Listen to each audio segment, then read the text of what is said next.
How's it going? How's it going, guys?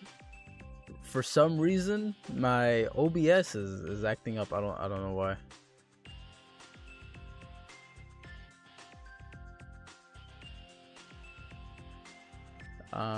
Yeah, I don't know why. Okay.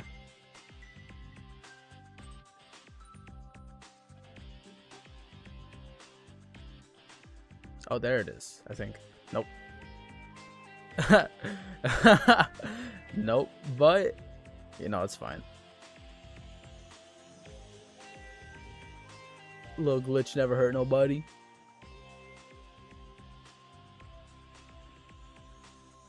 How's it going, both Benjamins? Benjamin 1 and 2.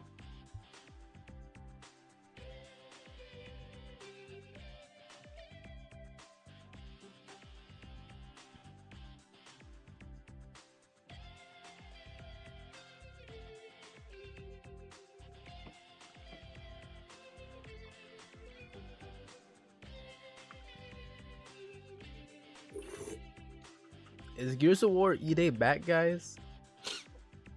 Is this shit bringing Gears back into the spotlight?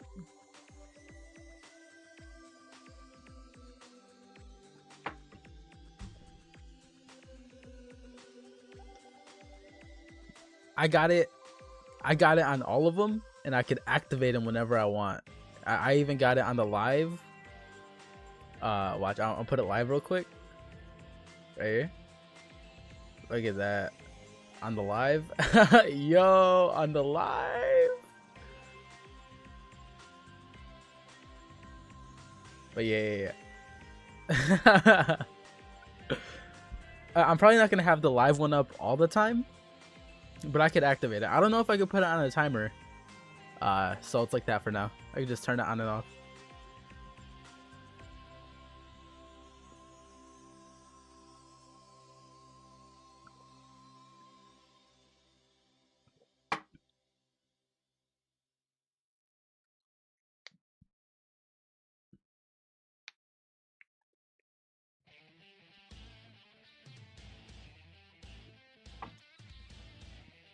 Damn, all the bangers right now.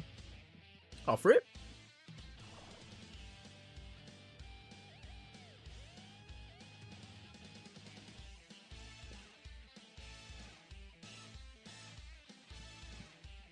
Yeah, OBS is glitching out with the chat, but I could just pull the YouTube thing up, so I could just look at it on YouTube.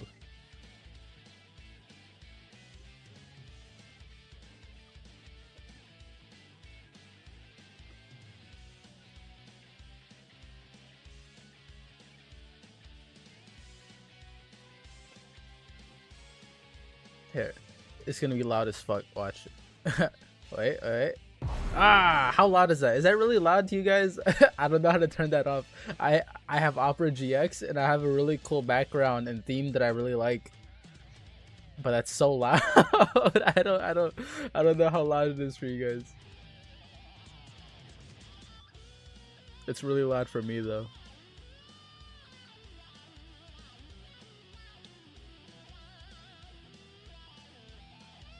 Wait, one more. Oh, you don't hear it? That. Oh, that's cool.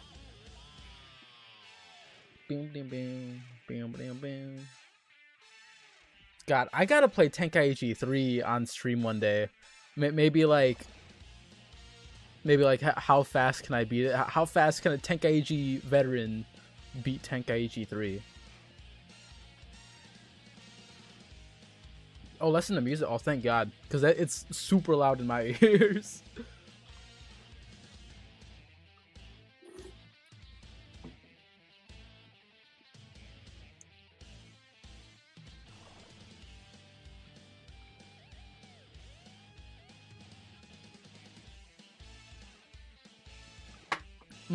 I got this V8 energy drink.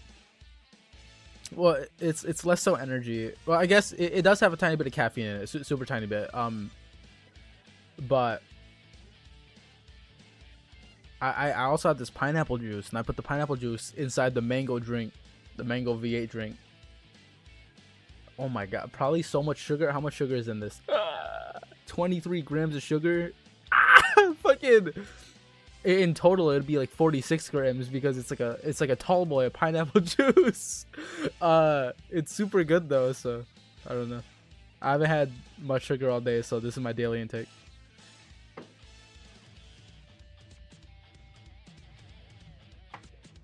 But all at once is gonna fucking kill me. Yeah, right. Me? Diet of sugar? I'm an American. My belly is made of lead.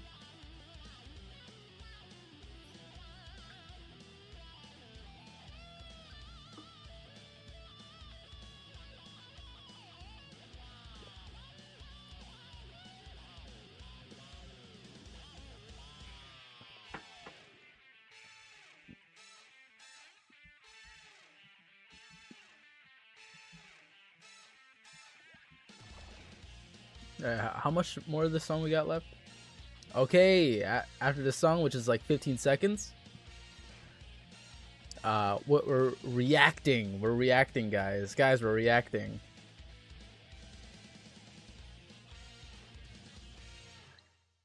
Ooh. But okay. Ooh, wait, this is kind of tough. I might have to start rapping over this. No, I can't do that. I can't do that. Stop. Don't even hype me up for that shit either.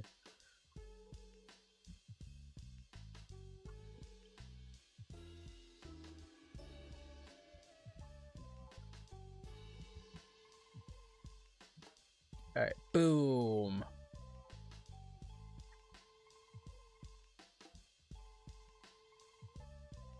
How's it going, Miguel? Right now we're just gonna do a little bit of a reaction while I edit some more of the next video. I've been slacking a little bit. Oops. I'm getting back onto a schedule, onto the grind. All right.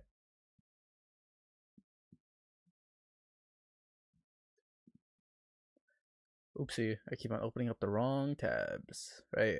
Boom. Announcement trailer for Gears of War E-Day. All right, announcement trailer for Gears of War E-Day. Gears of War E-Day is more important than ever, guys. More important than ever, guys. Let's check it out. Let's check it out. Announcement trailer for Gears of War E-Day. To now, of course, years later, we get to where we are currently, and that is. Wait, let me put this on double speed. I forget. Was the direct at the Xbox Game Showcase? Or not double speed, 1.5. Let me turn this down a tiny bit. Like right there. That happened. All of the, and then of course news and things of that nature coming out afterwards. We had the tech demo and so on and so forth. From everything that if I hear one mention of the $400 million budget, I'm losing my mind. For Gears of War E-Day.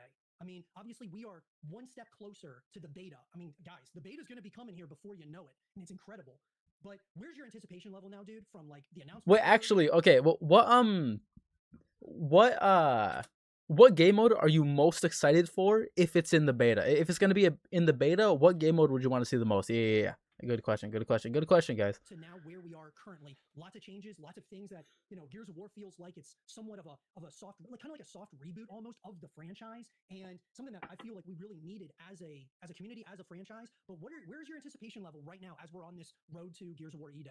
Also, soft reboot? I don't know about a soft reboot. I feel like that's kind of like misleading. Would it be misleading? I don't know. Because soft. I don't know. I feel like reboot insinuates we're gonna start back at Gears 1 after this. I don't know though. Beta will only have TDM and KOTH, like 4 and 5 betas, and you're really hoping for Horde. I know they're hoping for Horde and like a Horde beta and then a PvP beta, which would be pretty cool. What I'm hoping for is TDM and then brand new game mode, like testing out a brand new game mode. If there's going to be 2 of them. TDM, new game mode. I've said for a while that TC are definitely taking their time. Also, I have no idea who this guy is. Could be a fan. Because I don't think he ever links the people he's on with. For a reason. And unless we watch the full stream, but I don't know if I'm gonna do that. More than happy when people are like, "Oh, it's going to be pushed back. It's going to be pushed back. It's going to be then." It's never going to happen. I mean, so many people thought it's never going to happen. Clearly listened to the community of going back to Gears, going back to the dark, going back to the gritty, going back to the scary side of Gears. I mean, in that original trailer, look at that drone, right? That's just a drone, and he is throwing Marcus about. Yeah. That's the scariness that we need, and then we get to see further into it down the line. Now, that was a 2-year gap. Yeah. And a lot of hype was then lost. I couldn't lose the hype because I knew it was happening. Whether it was going to be a year or whether it was going to be 2 years, we knew we were creeping up to the 20th anniversary. So it was going to be soon. Like the two options they had for the 20th anniversary were the movie or the game. And the movie or the game for the 20th anniversary. Well, that's unless we got a Gears 2 remaster. Imagine that shit for the 20th anniversary. That shit would have been crazy. Instead of E-Day, I'd have been losing my mind. They went smart. They went with the game. The movie can wait. I don't even want to get into any fan picks for the cast for the movie because some of them are atrociously wild. But yeah, I'm buzzing, and now we're a month away, and we get to play what we haven't seen. So we've been told, we've seen the campaign, we've been told about the 12-man Horde Siege, which I am super excited for. I wonder how the Horde Siege is gonna go. I don't think we've even gotten any information on how it's gonna be. We get to learn, like we get to see it firsthand, or not much at least, on our own screens, rather than watching it at a demo or at a tech test or anything. That's exciting.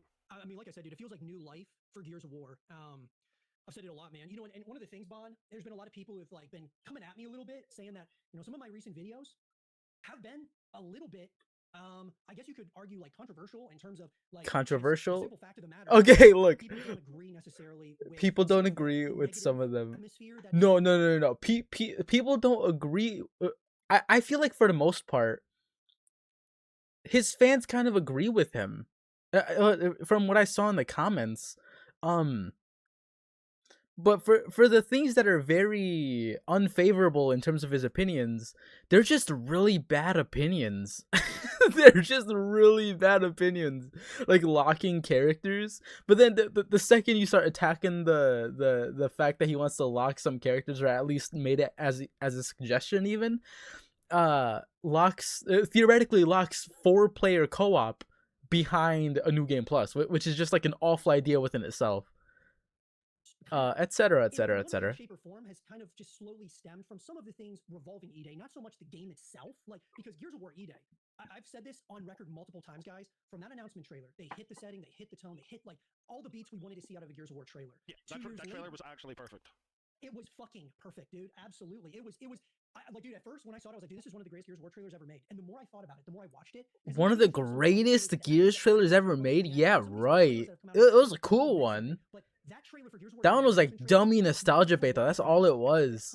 And where we were as a community, as a franchise. I mean, you could argue the dark ages of Gears of War. That trailer meant something, and I believe it's the greatest trailer that we've ever seen in Gears of War history. That's crazy. That must be the hype talking. The same feelings. It matched the Mad World trailer. Like, matched the Mad World trailer? Are you fucking kidding me? The Gears of War E-Day trailer matched the New World or the Mad World trailer? Are you fucking kidding me? That it's the hype talking. No way. Nobody actually thinks that, right? That's the hype talking. Give it a couple years for the reacting to all Gears of War trailer videos to come out back to back. I think the trailer is fine, but most of the trailers are good within themselves and don't need to lean on nostalgia to be good. Especially Rendezvous with Death. That is probably their best trailer ever. That's probably one of the best trailers ever conceived by men. Of right in the feels. When he's slipping and Dom's hand, because you see Marcus getting slapped about and thrown about, and then Dom's hand comes down, and you're like, well, it's not even, at this point, it's not Dom's hand, it's a hand. And then camera just pans up, and you've got Dom there, and you're like, right, I have to go bed and cry now. But it's happy tears. It's like, Dom's back, baby. Oh my god. It was really special, dude. And so, they leave us on this, the anticipation level for Gears of War E-Day after that trailer was so high that I was concerned, because I was like, dude, could they possibly top that trailer? I'm like, dude, because the anticipation was so high. So like the hype's building. We get to the showcase, we get to the direct, and at first I was like, what? You see Marcus in civilian gear, and like it was the first thing that was shown at the Xbox Game Showcase, and it's like, okay, like Yo, going straight into it was so cool. Oh, dude, and it looked really different. I was like, man, dude, like this looks like The Last of Us a little bit. It looks like what are they? What is it? I was like, That's what I don't understand. What I don't know what his like is Last of Us the only other like like game with the city street that he knows or something? But why is he saying it's like is he referring to the beginning of The Last of Us, the first one, where you're running through the street, running through the streets for safety, and like other people are like it's just like complete chaos? Is that what he's referring to? That's the only thing I could think he's referring to, and if not that, maybe just like the grittiness and over the shoulder thing going on. I have no idea how it's in any other way comparable to Last of Us. Buzzword criticism, that might be fucking just like the just like comparing the story to Saving Private Ryan. It's just like a thing that people know, so here I'll compare it. You know, Extra had mentioned like it looked at first like maybe an extraction shooter, and then once everything started picking up, it was like, okay, like this is just different. And the way wait, when did Extra say that? Why would you assume that the beginning of that trailer was an extraction shooter? Wait, when did he say? I don't remember him saying that. When did he say that? I feel like he's putting words into Extra's mouth. That maybe I don't remember him saying that. Just as we went through that gameplay trailer, I was blown away at what I was seeing. And then we got to the direct, which we really saw the deep dive. And oh my god, dude, just it was like how the coalition was able to top like what they I shouldn't even say top, but like was able to match what we saw a couple of years ago with the announcement trailer. And now here we are, dude. Like we are getting so close now to the Gears of War E-Day beta. And there's so much excitement, but so much noise happening. And so as a community, guys, I will say this. I know that some of the things I've said, people don't like. They're like, Zero, we want you, like, you need to be positive, dude. And I'm like, listen, guys, I get it.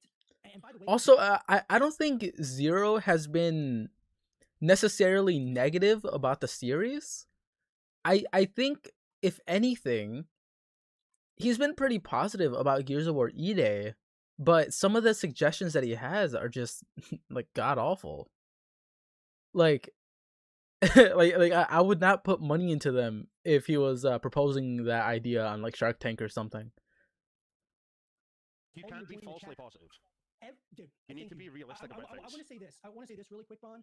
Everybody who's joining the chats, who's watching, guys, I fucking love all of you. Like, from the bottom of my heart, dude, I love you guys. Now, here's the thing, dude. I told everyone that sometimes I'm not going to tell you what you want to hear. Sometimes I'm going to tell you what you need to hear, because if this man doesn't want to hear what doesn't want to be heard. Like that's the crazy part. You can't disagree with this guy. He'll like low key. It's not necessarily that he'll spew lies. Sometimes he'll just frame things in really bad ways. And if somebody's not there to kind of like push back on it, the actual truth or fact of the matter won't actually come out. That's crazy. The fact that he's saying that, I don't even know. I don't know, man. E-Day and Gears of War to be back in ways that we only really dreamed of, we have to be real with one another. Not just about the great, but also the things that suck. And so, although everything... Yeah, but you need a good balance of that. You can't just say, oh, what I'm focusing on the good and the bad, but whenever you're talking about the good, you're like, oh, the tone's really great.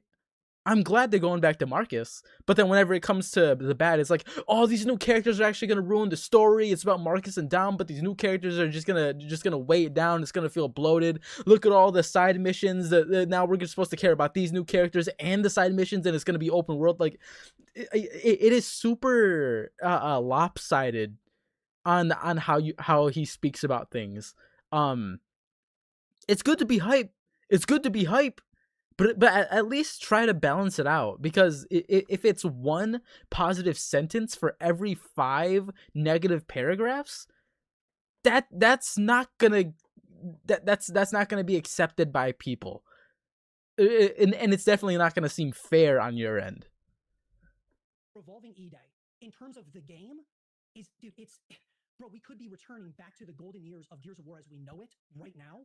But there is a lot of noise happening, Bon. On the outside, there's a lot of noise. The first one started at the direct, or I'm sorry, at the showcase. where Gears of War E-Day was announced as an exclusive. And then we get the podcast a day later that shows that Gears of War E-Day was going to be a PlayStation title as well as an Xbox title. Yeah. And so it kind of started there. And, we saw that, and, the community reacted in certain ways. And then, time kind of is gone now. It's like, okay, like, whatever. Like, we're trying to get through this. Like, we're trying to get through it, even though I wanted it to come to PlayStation. I'm not really going to go down this road again, like talking about it. But regardless, we move forward. Now we get to where we are currently. A number of weeks away, Bon, from the E-Day beta releasing to the world. And we've got more noise happening behind the scenes at Xbox. The question I've been getting in my comment section is, well, Zero, how do you think that this is going to affect Gears of War E-Day? With number one, with all this noise happening around Xbox. If I were to assume, if I were to assume on like how being PC and Xbox exclusive, if I were to assume how that's gonna affect E-Day, it could only affect it really negatively, especially with the price hikes going on. Like I think before the price hikes, people were a bit more likely to get Xboxes. Definitely not every single one that would want to play Gears E-Day, but the ones that had the money and enough interest would buy them. But with the price hikes, that limits the amount of people who would even want that. I feel like the whole console war stuff is really fucking stupid. So it should just go to PlayStation. Fucking Xbox hasn't won in so long. Like keeping it on Xbox is fucking crazy. They're being let go. Studios are getting closed. Games are getting canceled potentially. But the other thing that's really big about this, Bond, is that Xbox announces a price increase on the consoles. Oh, he's hitting it. It's like, so we're talking about the 400 million. Being an Xbox exclusive, we want people like to be able to access this thing. And like, I will say this, guys, people have said like this is, terrible or whatever. And it is bad that the price increases just keep going up. It is bad. But at this point in time, Bond, I feel like people have kind of made their decision on like what console they wanted to get, at least for this generation. Like you either got a PlayStation, an Xbox, or both, or a Nintendo Switch, or Switch 2. you either got one or the other, or both, or all of them, or none of them. Like, yes, you could say that about fucking everything. What he must not have thought that sentence through until he started saying it or something. At this point, like I feel like a lot of people have already kind of chosen what they wanted. Console wars is dumb, right? It's straight up dumb. Console wars ended 15 years ago, right? It is stupid. Anybody that's still fighting for that cannot even class them. Like, we are all gamers. That's what we all play video games on one platform or another. There's no argument behind it. Someone should yes, right. But low key, not all video games are created equally. That's why people hold PlayStation in such high regard with their exclusives. It's not because their exclusives are only on PlayStation. It's because those exclusives are pretty good, right? So, like, games, not all games are created equal. If they were, then I can understand it. But I can still understand the preference of PlayStation over Xbox. Simply because if you are the type of person that wants to play more single player story driven games and with like open world sections and stuff like that, PlayStation has a ton of those. And Xbox doesn't. Like, it's just as simple as that. So I feel like that's the only thing that's keeping the quote unquote war alive or whatever. Alright, cool, go play PlayStation. It doesn't bother me. I choose the Xbox side. Why does that affect you in any way if you're the PlayStation player? It shouldn't. Now, I believe that the Xbox or Microsoft have shot themselves in the foot by taking that and putting the exclusive back on, because it should have went to PlayStation. Also, I low key, wait. I think the Xbox versus PlayStation war is completely one-sided. I think it's completely one-sided because it's kind of like an Apple versus Android thing back in the day, where Android users kind of wanted to keep the fact that they used Android under wraps so they didn't get fucking criticized by Apple users. Now it's like the same thing where like I feel like more online I see Xbox users, if I do see conversations about this, I see PlayStation players bragging about having a PS5 and an Xbox player is coping or complaining. One or the other. Nobody on the Xbox side is like, haha, we have this on Xbox. PlayStation players wish they could have this. So it's very one sided, and from the Xbox side, it's all cope. It's all cope. The price increase probably wouldn't have had to happen if it went to PlayStation as planned. Why do you? Oh, wow, that is an intro. That is a very. I mean, That's do a you think it whole would have other. done that, That's a though? whole other player base that they wouldn't have had any money from. That's extra money that they've said no to. Wait, whoa. So you're saying you think that if E-Day was on PlayStation, like, so if it was multi-platform, you think that the price increase wouldn't have happened yet? If it was gonna, it wouldn't have been as much. I reckon it would have definitely had an effect though, because let's. I don't know if that would have had. Does he really think that Gears of War E-Day is gonna have a effect on the entire gaming market like that? That seems kind of crazy. That seems kind of crazy. Like no way they're gonna. I don't know. I feel like that's leaning into the $400 million budget, where like they're trying to make the money back or something like that. I don't know. I feel like if they didn't believe, yeah, exactly. Gears doesn't have that fucking motion. I feel like if Xbox was really so nervous about Gears of War making the money back, they would have just put it on PlayStation.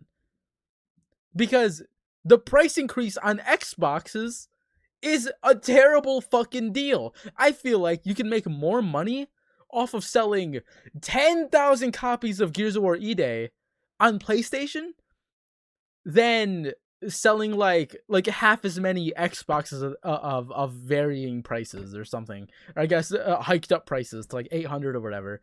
I feel like you'd make more money, especially in the long run. Like I'm oh my god. I don't know. Maybe I'm fucking stupid. I don't know. Maybe I'm stupid. Maybe I'm just big dumb dumb. Right. I don't know numbers. What, $60 million? Plus, Dude, plus I'm not anything, in plus that side, anything, bro. plus anything. Like, plus folks that go for premium, because all PlayStation users would have had to actually buy the game. Like, obviously, we have Game Pass over our side. They still have to actually pay for the game. So that's money that goes right back. That's money that I think that they've thrown away. I'm totally with you, dude. I just is.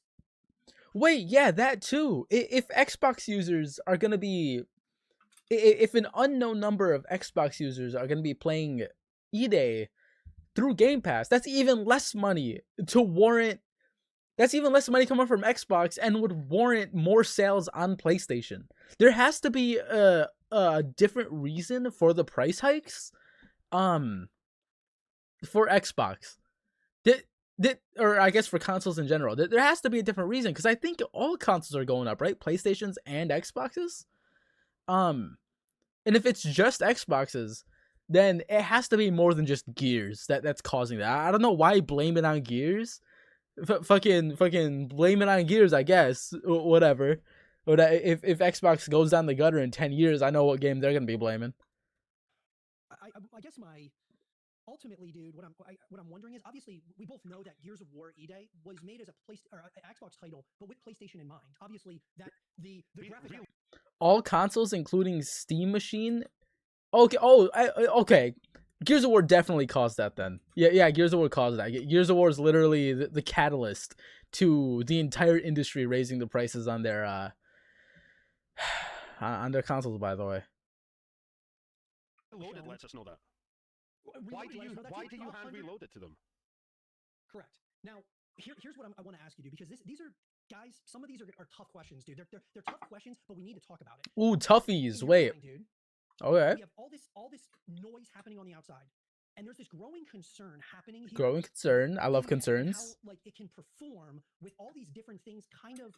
Dropping in the same month. Where it's an Xbox exclusive. It's releasing 2 weeks before Call of Duty. A little bit. Oh my god! Quit talking about it. Why does he gotta talk about this every fucking stream? Okay, people are worried. Cool. He's gonna talk about this every fucking time. What's next? The 400 million talking point? Like, what is going on? Why Gears of War characters kind of suck might be a fun to look back on if you have the. Oh, whose video is that? I can check it out when I'm still editing, or after this one if I'm still editing. Well, I am gonna be, so I can check it out. it's going to Game Pass day one. Can eDay, like, I believe that eDay can make its money back, but I'm wondering how long it's going to take because of all these things that are kind of stacking up somewhat against it, unless Xbox is thinking, guys, don't worry. Wait, what's that? I gotta hear this. Oh, we're going to do this bundle where we're going to bundle Gears of War eDay with the Xbox or something like that. That's one thing I've been waiting for. Is the eDay content. Oh, LinkedIn Discord. Okay, wait. I'll check it right after this one. Like, oh, God damn it. Start doing stuff like that, maybe that'll start selling some consoles. Who knows? But I just don't know if they're going to do something like that because we haven't heard it yet. And I mean, the more time that goes, I don't know. I mean, we were getting consistent updates from the coalition, like they were posting stuff, every single day for, a number of days, and now it's silent, dude. It's quiet again. We haven't heard shit, for a little while. I like that. So, are you like? Do you think that eDay is in a position to succeed right now with all this stuff going on, or are you a little bit? Are you getting concerned about it? Whether it's the release date, no matter what it is, dude, all this stuff that's happening, are you concerned at all about eDay and the budget that's been reported? Oh my God, there it is! What do you think? I think people need to look at that budget number and go, that's not actually what happened, because there's so many variables that people have not... Oh my God, this guy! This guy's budget banging! He's gonna kick him off, he's gonna kick... Oh, he seemed to have disconnected. I think his internet cut out. Oh, he's gonna kick him off! Consideration when... Was it 400 million that they stated? Some gaming insider that's never got anything right before. Oh, he's nuts! Who is this guy? Let's get him on the call. Like, get him in the Discord. Who is this guy? That's the 400 million was reported. If you look, there's over 200 members of staff at Coalition. You're looking at 150, 180 million over 5 years of just wages. That's just pay packets. So that leaves you 250 mil. Marketing. How much are they going to put into marketing? Oh my God, this guy's base as fuck. Animal Zero is sitting here like he's never fucking heard about this shit before. He's sitting here like this is all news to him. Wages, marketing. Wait. How come nobody ever talks about this? Is this the insider information that Big Years doesn't want you to know about? Big Coalition doesn't want you to know about? Placed in places. Jesus. The cog Omen in one of the trailers. Things like that, all that adds up. And if you're doing that over a certain amount of time, I mean, you can add 50 mil for marketing. That leaves you 200 mil to build a game over 5 years. And 200 mil is not much for a AAA title nowadays. There's so much things that people forget. Voice actors, you got to pay those. Motion capture, you got to pay all those people. You got to pay electric bills. Everyone needs lunch. It's not just, here's 400 million, use that for just the game, and then everything else comes out of a different budget. All of that is TC's budget. They says, this is Gears budget, but it wasn't. It was TC's budget. And then what if they've got stuff on the side that they're working on?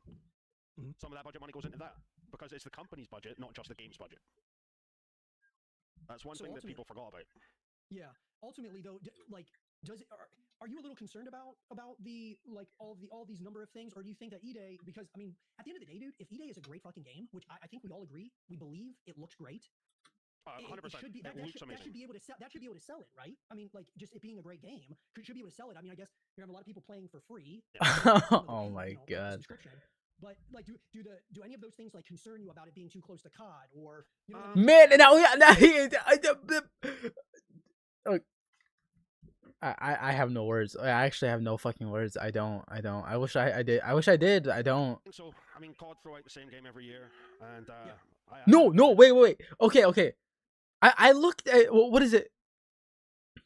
Lucky to play for free. I think he's talking about Game Pass there. So like technically quote free. Like however many pennies you're tossing at. Oh yeah. Here, boom. Is it too low? Should I turn it up? Is that what's going on? I don't know. I just turn it up a tiny bit. What you call it? I've seen like the movement and stuff for like the new Call of Duty. It looks kind of cool. It looks kind of cool having like your head movement disconnected from your actual character, and like the pipe climbing and stuff. I feel like that stuff's pretty cool. I think that's for the new Modern Warfare. I don't keep up with Call of Duty. Call of Duty's never been my thing. But seeing that looked very interesting. And with Call of Duty, I feel like it's really cool that I'm not super into it, but every time I see it, I feel like they're pushing boundaries in some different direction. In terms of like first person shooters, whether they're taking inspiration or straight up taking ideas from other places, I don't know. Because I don't really play FPSs, but I feel like Call of Duty, like you really got shit for like every era of gaming with COD, and you can see while it may not be era defining, it's like COD defining. Um, and this is why while people may say it comes out with the exact same game every year, I feel like I also hear people saying, "Oh, it gets faster and faster every year. It's just movement slop." Like, you're shit, bro. The last Call of Duty game you were good at was Black Ops 2 when you were fucking 18 there. Now you're like, what? Like, you're like 38 now? You got a family? Calm down, dude. Get a job. What the fuck? COD game since I think when PS3 first got released. Like, Oh, that might be a bit too there's no loud. enjoyment in that for me, and it's so repetitive. It's like the FIFA games, same game every year, just got a different number at the end. Oh, wait. I didn't even know how low and it then was. if you take, like, Right there. people that are on Boom. subscription, to be able to get onto a subscription, Microsoft have to pay the studio a certain amount. Now, you can pay outright. Don't call me out like that on how slow I've been over COD. Dude, I'm telling you. The games are fast, don't get me wrong. But just like Gears, if it starts getting too fast, you're kind of just left in the dust. It's kind of on you for for getting old. It's kind of on you for getting old. I'm still in my prime, so Gears D-Day, that's gonna be right up my alley. So Right, to have it there as day one, or you can pay by year or by month. This is stuff I've looked into. In some of the games, Microsoft are paying $5 million per year to keep it onto on Game Pass. If you're going day one, like, we don't know the number exactly that's going to be. None of that's going to be disclosed. Right. So we know that that's money that goes right back to the studio.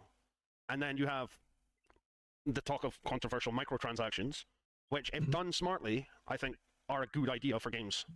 Because it just puts a little bit of extra money into the studio. Wait, who the fuck is this guy? This guy literally has the most sane opinions I've ever heard on this goddamn on this goddamn podcast. I swear to God, this is like the most sane person. This is just like Mr. Guy himself or something. I've been scrolling through Reddit, Twitter, or wherever for general Gears opinions on characters to break down. The biggest thread regarding Kate and Gears sub is, why does Kate have a fat ass? I don't think Kate has a fat ass. Okay. I don't think Kate has a big rump, but I think the outfits in Gears of War 4 and 5, maybe, or not 4 and 5, in 5, contour her a little bit more. I don't know. There must be some like weird geometry shit going on, because I don't think she's that. I don't think she's all that. You want to talk about like defined? Talk about like Sophia and Sam and Anya. That's defined. That's defined. Yeah, I feel like Kate. I don't think Kate's pants are the tightest, but I feel like they still contour her body. But like whenever I'm playing Judgment and I'm playing Sophia, I gotta keep my eye on the prize, because oh my god, it's just in your face. It's literally the fattest. I'm joking. With the next game, and they need to get the microtransaction side right. I think in 5 they went weird with it. In 4 they almost had it right, but the lucky dip of the Black Steel skins, I think that was wrong. Everyone should have had the opportunity to buy outright the Black Steel skin that they wanted. I know people that spent $90, $100 trying to get one specific Black Steel skin, and ended up getting 4 other Black Steel skins that they didn't want. That kind of stuff, I think. Is he talking about the boxes like in Gears 4? The cases? People that spent in the studio to help with the next game. And they need to get the microtransaction side right. I think in 5 they went weird with it. In 4 they almost had it right. Oh yeah, okay. He is talking about the Black Steel skins, I think that was wrong. Everyone should have had the opportunity to buy outright the Black Steel skin that they wanted. I know people that have. That is really fucked. But I have everything I wanted in Gears 4, so everybody can cry. I got everything I wanted. I got Ben Carmine, and I got Cantus. That's all I ever wanted. So You know, I got everything I want. Everybody else can cry. Let me see. Oh, I also got like the Arbiter skin for Cantus. So I got 2 Cantus skins. Boom. Eat that. Okay. There better be. Wait, do you think I could just put the URL in here? Yo!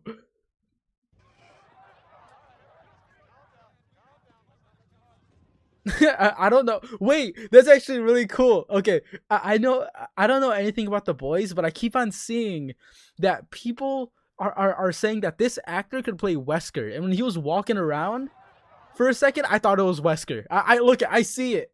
I see it. I see it. I'm happy with the UIR soldiers for PvP. If they don't have them in E-Day, I will uninstall. I like the UIR. I if they do have them in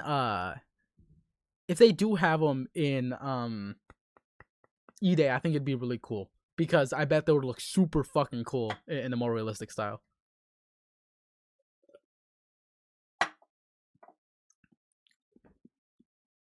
He looks just like Wesker in Shades. Fucking looks sick.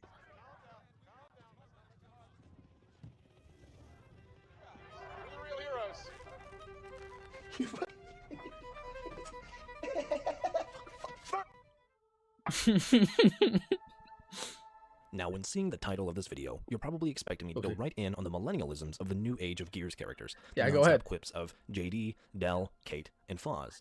Unfortunately, that's not what I'm here to do. See, the longer I try to think about Gears and the issues I have with its writing, I get pulled away from the original points I was making and find more often than not that Gears is just not what it's described as or what people talk about it as being.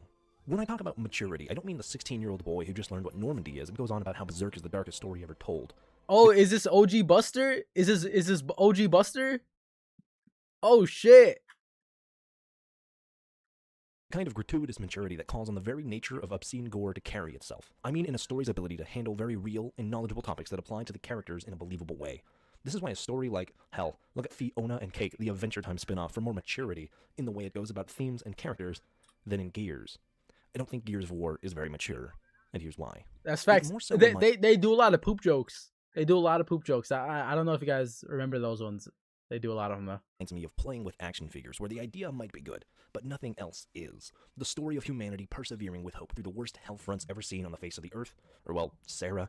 Neat idea, but it doesn't get a centimeter deeper than that. It's almost, obviously, like Warhammer 40k, but where Warhammer has the upside of 4 decades of intricate and complex lore, an over-the-top aesthetic that just refuses to say no, and a complete disregard for realism over the rule of cool, Gears tries to ground itself and sort of becomes this grimdark pretender with an inconsistent tone. When you think Gears, you might think of the other war shooters at the time, Call of Duty, Army of Two, Mass Effect, and Halo, among others. Granted, it comes from the same era and features a lot of the same writing styles, but the soldiers of Gears feel the most hollow to me, not just the faceless grunts like Anthony Carmine or other voices. It is really weird. But even the most well-known members with Gears, I remember always being surprised whenever I heard people complain about Gears' story when I was a kid, because when I was younger, I was like, well, looking on the topics it's hitting on, this is some pretty serious stuff. But then growing up and looking back on it, it's just like really, really, really shallow. Ironic for the game that goes deep underground. Of the series, it kind of reminds me, funnily enough, of the God of War series, where fans portray it as this awesome epic of betrayal and tough choices, and Ragnarok has done a lot to portray the series like this too, but in reality, most of the original God of War games featured a raging lunatic who acted before thought, part of the charm I'm well aware, but in the same breath, it would be just as hollow and featureless as Gears is now, without Cory Barlog and Christopher Judge breathing life into that character. With Gears, you might hear the struggles with characters like Marcus, Dom, or any of Delta. Marcus and Dom are not friends on screen in any meaningful way, outside of the books and the comics, which I know the majority of fans will not have read when referring to these characters. Marcus and Dom don't have a single line of dialogue indicating just how close they are. Yes, Dom trusts Marcus and the same vice versa. They're clearly important to one another, but Marcus's brotherhood with Dom is something that is just kind of accepted and never said. Granted, I enjoy stories that opt for show, don't tell, but with Gears, it often turns into show once, and it's always been true. Marcus doesn't call or refer to Dom as his brother until after he dies. That is crazy. It's not brothers to the end, it's brothers in the end. Like in the end, Marcus realizes how much Dom actually meant to him. It's fucking nuts. All right. You hear that? My brother. There's no conversation when they're split up or even in the downtimes where Marcus and Dom have a meaningful relationship beyond that of literally two soldiers who just happen to be paired together. These aren't brothers in arms, they're just comrades. Even with the others, it's kind of weird to me that Kate gets the whiny label when that's the entirety of Baird's dialogue in the first few games. Who loves you, baby? Yeah. Group hug. Yeah. Group hug. Plan? What plan? You don't have a plan? You're just talking shit. Whatever, boss man. Slightest inconvenience, pissy comment. Asked for something, pissy comment. Now I love Baird. Obviously. Wait, am I here? Wait. Am I here? Was that shit? Because I grew up with What plan? You don't have a plan? You're just talking shit. Whatever, boss man. slightest inconvenience, the pissy YouTube comment. poop. Asked for something, pissy comment. Now I love The Baird. YouTube poop one? Obviously, because I grew up with Delta. But if I was playing Gears 1 for the first time now, and not when I was a kid and didn't really understand these games, he would be so much more annoying. Baird being an asshole is his whole thing. I'll give him that, and he does get a little bit better, but it's the same nonsense. Not to mention the lack of integrity among any of these characters. Let's see what happens when a squad made of a genius, a special forces cadet, the diversity inclusion, and the terrorist decide to commit treason and steal a nuclear bomb from their own military. Okay, the terrorist makes sense, but the other ones? Control, Kilo here. So, we're gonna get the light mass missile online and use it to kill General Khan. Any objections? My goat Paddock, come on. A literal shrug of the shoulders. I know it sounds... Oh yeah. I think there's a big issue with some people talking about some people talking about Gears and either applying no evidence or applying the only case of the most egregious fucking evidence. So being like Gears of War 4 and 5 are too jokey, it's so tonally inconsistent, and then they always show the rock paper scissors scene. At this point, I'm gonna start defending the rock, paper, scissors scene. I'm gonna start defending it. Oh, JD was never close with his father and never really was close to anybody. So he's actually using humor to cope with being stressed. I'm gonna start saying that shit, you know? And I can corroborate it too. I can actually find something within the story to fit that. Remember at the end of Gears of War 4 when Baird is like, "Oh yeah, hey kid, your dad said he's proud of you." And then JD's like, yeah, Uncle Baird, I'm just gonna continue to start killing more locusts." He is so uncomfortable with the fact that Marcus said something nice to him or something nice about him, even if it's from like a third party telling him, that he doesn't even know how to react. So boom, right there, evidence for my thesis to my evidence, right there, easy. So I defend the rock paper scissors clip in Gears 4. Rule to call Cole the diversity inclusion. He's probably my favorite character in Gears, but I kind of hate him in Judgment. He's around literally just because Baird and him are supposed to be buddies. Plus, apparently this fascist military brought him onto the Spec Ops top security base for a tour when he was a superstar and just happens to know the location to be able to lead Kilo to the before-mentioned nuclear bomb. Not Cole the soldier, Cole Train the professional athlete. Imagine watching Shaquille O'Neal get a private tour around Area 51. But like with Dom and Marcus before, they're described as being best friends, but rarely, if ever, even talk to one another. The only thing I can think of is this one comment at the end of Judgment. Cole, do we have this much tension between us? Yeah, I think good. Just check. What about the other characters? Like I said, Cole... Oh yeah, they literally end with a joke. They walk off into the burning sunset and say a joke to one another. What is he like aside from his... But that doesn't count because nobody likes that one. Encounters with Baird. He's the hype man. Oopsie. Black guy that's famous and makes music. So basically, he's a buff Donald Glover. Oh, what kind of rap music you into? What kind of sneakers you like? And I was like, I don't really like rap music. I really enjoy the soulful stylings of the Cranberries. I love Donald Glover. Talking about one-note characters, Cole unfortunately gets it the worst, playing fourth wheel to a lot of Delta Squad until the first act of Gears 3. Then, of course, by Gears 4 and 5, he's back to being the enthusiastic guy, and that's about it. The murder of innocent people at Settlement 2. What does Cole, one of the 4 people to save humanity and the COG, have to say about it? I know why Cole from this herd. Ah. Thanks for the wonderful insight, Cole. Man, fuck you! We're gonna whoop your mama's ass! Wow! The best he gets is the moment. Hey, it's funny. Come on. It's clear that he's got some issues and just wants to go back to his glory days. Whether it's in the form of a midlife crisis where he literally wants to be younger after 18 years of war, or just a nostalgic trip for a short moment of his life before all this. I don't know. The game literally refuses to tell us or have the characters talk about themselves for more than a few seconds. Cole gets a weird two-faced life where he's really punkish and really humble at the same time, supposedly your classic superstar and loving the fame, but also really Papa Bear for the rest of the time. Even Dominic, who spills his soul to his dead wife and gets the best character moments in Gears 2 and 3, spends a total of 30 seconds on this. At least he's got more to say about what's going on around them and how he feels about the other characters, like this short interaction with Sam. I am not gonna end up like them. I bloody well am not. You won't, Sam. I've got your back. Others, like the Carmines, are totally one note. Benjamin gets the most character between wanting to prove himself and being a hero. Anthony doesn't even count because he had a total of 3 lines. Wow, cool. Hey, but Anthony is a good character because under certain criteria, we know what he's scared of. We know his goal, which is to kill Locust. He goes out in a blaze of glory. And he's part of the main squad.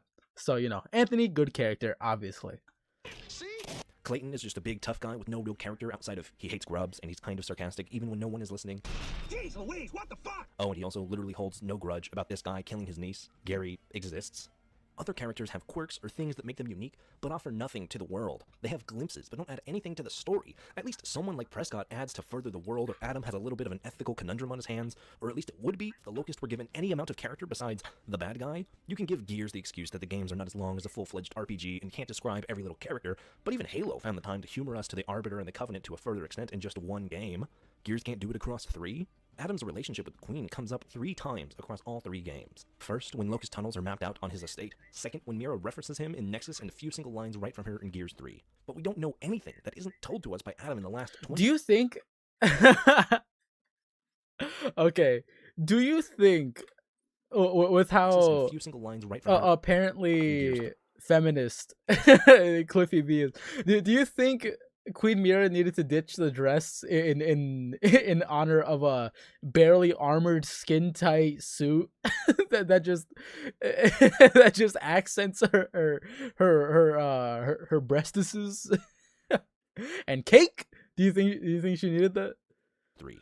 But we don't know anything that isn't told to us by Adam in the last 20 minutes of Gears 3. Not a single time something comes up and Dom says, "What was that?" Do we get any crumbs of an idea or an explanation? Marcus will say a line that counts as dull foreshadowing, but refuses to elaborate beyond a one-liner. It's an issue that permeates throughout the entire series. At least I can give props here to JD in Gears 4. People confuse as ramblings and quick emotional responses with him being weak, which I mean is both true, but it also isn't. These 3 haven't fought the Locust. His delivery reflects a cocky 20-something delving into hell for the first time. This isn't an excuse for Marcus to be stoically mute in the first games, though, because as stated, he just refuses to elaborate on nearly anything until Gears 3. And even that's then, such a sick, that's such a dope shot. This one right here, I'm looking at it on my second monitor that has that's on like a little bit of a lower brightness, and this scene on that lower brightness, this shit looks so tough. Because as stated, he just refuses to elaborate on nearly anything until Gears 3, and even then, in only a fair Oh yeah, handful of you meant moments. Beetle, yeah. Now, does Marcus Phoenix need to be a character who knows what's going on and have an opinion on everything? No. But don't tell us something like how Marcus and Dom are such good lifelong friends, but then the only friendly one is Dom. The only time we ever get shown Marcus having an emotion other than in Dom's presence is when Maria dies and when Dom himself is in the dirt. And even then, he had more to say when Ty died than when Maria was put down. No! Let's get this straight. Dom, Marcus's lifelong friend, Mercy killed. Defending this right here, though, it's like defending this right here. Marcus's response in term or his response to Dom having to put his wife down. Realistically, what the fuck are you gonna say in this situation? What are you gonna say? You already know he knows what he has to do. You already know, or he already knows that you already know what he has to do. Marcus, do it, Dom. Pull the trigger. Pull the trigger, Dom. You know you want to. Like, what is he gonna say? I don't know. I if I was as mute as Marcus, I feel like saying it's okay, Dom, or whatever the fuck. I feel like that's already pushing it. But I'm not Marcus. His own wife in an active war zone, and all Marcus gets out is a wince and continues on. He's there for Dom in a way, where he doesn't press him on sneaking into the Nexus and kind of pushing him into it, but he showed more emotion when Ty, a dude he knew for maybe half as long as he did Dom, but not nearly as well, died. Hell, he seemed more beat up about Benjamin getting eaten alive, and that's someone he met that morning. It's not even used in the effect that, like, Marcus has some weird shutdown effect. He just does not care as much, at least from what we're shown. There's a weird sense of disconnect between what characters do and what they might say on any given level, and what we're told or what we know about them. But Buster, these relationships. Let me see one second. But then in Gears 3, he never talks about Dom quaintly, even when Dom is visibly upset. Yeah. Yeah. Fucking, he goes to hand the knife back to Dom, and Dom is already at the other switch, and the motherfucker's just like, oh, I guess I'll keep the knife. Not even, hey, Dom, what's up? What's going on, man? Great friend. I love Marcus. He's my hero. It's come out in the books were shown. There's a weird sense of disconnect between what characters do and what they might say on any given level and what we're told or what we know about them. But Buster, these relationships come out in the books and the comics. Nah, man, not even. The only Santiago that Marcus shows any care about in the comics was Carlos, and he's not even in the cover art. Of course, these issues come into play with the modern characters too. Del gets it the worst. He exists to be the buddy character, but we know nothing about him. At least he's charismatic. That's and my Eugene goat. Bird, Delmont's voice actor, does a great job at making him likable, on top of the fact that JD and Del actually feel like childhood buddies, unlike Dom and Marcus. But he holds nothing in the story. He kind of feels the Baird role of being the tech guy to fix stuff, but we're not working on the traditional military squad framework from before. He's not the control order tech guy. He's the best bud who just happens to be semi-techy. Del's most prominent trait, and one I like a lot, is that he's very considerate of JD, of Marcus, of Kate, of everyone around him. It makes him very enjoyable as a character to me. It's just a shame he has no urgency or independence as the friend attached to the hip, because it's a co-op game, and we need two people to gallivant in the snow for 6 hours. Take the example that Del wears Marcus's bandana at the beginning of Gears 4. That question is never answered. Why Del and Marcus... This bandana could have been so dope. This what if Del put on the bandana? And he was like, look, I'm so dope. I'm like Marcus Phoenix. And that's as far as I'm going with that, because I don't know what he could do with the bandana on to make him like Marcus Phoenix. Are close enough, then Marcus would get but what his if own bandana he wore throughout the Locust Wars. But what if we don't get an answer to that because the games don't even try to bother to build a relationship with these two characters. James Dominic Phoenix. He's a lot like Cole to me. I like him a lot in very specific moments, and other times he fits the dude bro characterization like a glove. I enjoy the cocky attitude that's backed up by a bloodline that literally saved humanity. Of course the man has an ego. This culminating in him royally fucking up and getting a Carmine killed, then going dark before trying to redeem himself. I like it. The redemption itself is very shaky and yeah, see, like that's the most obvious thing. So it's crazy. I'm kind of surprised at how much I agree with Buster from 3 years ago. Yes, dude, this is the exact fucking thought process I had when I was rewatching my Gears of War video essay, of how Gears of War shifted tones. I was listening to the Gears 5 portion, and I'm like, it's crazy that I'm still this kind of considerate and open to Gears of War 5 after not really playing it all over again. I'm still sitting here agreeing that it's a different feeling Gears, with like a different centerpiece, but it's still trying very hard to be Gears. Even though that's when I was in my I will never play Gears 5 era. Marcus, you have something in mind. Wait. Oh, you're talking about the bandana. For some reason, I thought you were talking about Dom's knife. Fucking Del puts on the bandana, and then he unknowingly runs into Marcus, or he's like, "Yeah, you got something in mind." Oh, my bad, man, my bad. Gears of War characters are not very mature, is what got me here. I bet you the comments don't agree though. Let me see.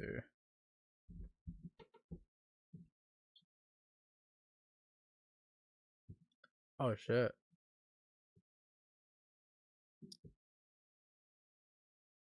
Kate was kind of noisy, but that was Dom and Gears 2, so I respect that. Oh, we already got an agreeer. Let's fucking go. Gears 5 instead feels to me like plot problems just to shake the beginning conflict. Yo, this guy's based. Get this guy onto the thing. Into the Discord.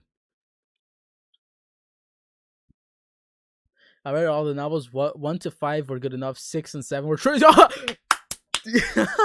Yeah. It's not funny. 8 was good again. As for the people having an issue with Kate being the protagonist, I don't think it's fair to compare it with nobody having a problem with Bear being the protagonist in Judgment when that's a spin-off and this is the mainline series. I do think it should have been JD purely because he's a Phoenix, but as I've said elsewhere, I would have preferred JD being a woman and what rather than having him be a man in Sideline. Do they think Kate is the main character because she's a woman? If JD turned out to be if fucking Joanne Dominic Phoenix turned out to also be the daughter or the granddaughter of Queen Mira, that would be the biggest fucking plot twist I think in existence. Because when the fuck did Marcus have time to do that? That would be a crazy fucking plot twist, but it just doesn't make sense in the slightest. But the story is focusing on Kate and her connection to the Locust. That's important. James Dominic Phoenix can be Joanne Dominic Phoenix and still get sidelined. Fuck her. It's Kate's story. Deal with it. Have an issue with being sidelined. But like, Adam Phoenix being with Mira used to be a fan theory. Yeah, but this is Marcus's hypothetical daughter. So this would mean Marcus somehow got with Mira after killing her and had a kid. It's crazy. Interesting video. I disagree with the majority of it, but definitely interesting. If we kiss underneath the Crimson Omen, would you call me back? Answer it. Yes or no. Yes or no. I disagree with your points of view about young Kratos, but that may be because I have chronic depression. I don't know if you've ever felt true depression, but you need to hold to anything that can keep you alive. And sadly, a lot of times hatred and rage are the only things able to do that. I spent more than a decade of my life full of hate, taking very impulsive and stupid choices just to stop myself from thinking too deeply. So to me, Greek era Kratos made perfect sense. He was drowning in rage to escape the sadness, and yet at the same time, he was trying to find any ounce of hope he could. Getting free from the Furies, killing Ares, saving his brother, but in the end, salvation can't come from outside. You need to have strength to face your demons on your own. I'm still fighting some of mine. I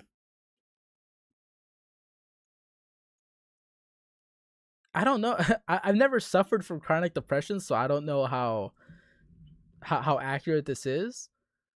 But I feel like from the way I've had it experienced, chronic depression is literally like you just want to crawl into the corner and decompose. I don't know, but I'm not. I've never spoken to anybody about depression, but I've heard people speak of depression, because they have it, and to them it's like they don't want to eat, they don't want to shower, they don't want to get out of bed. It might affect people differently. I don't know, but depression doesn't really seem like. I get where the sentiment comes from, but Kratos is also a written character. It's not like an independent actor. Yeah, that too. For me, it's not the Gears of War characters kind of suck. It is that Gears of War 4 and 5 characters suck.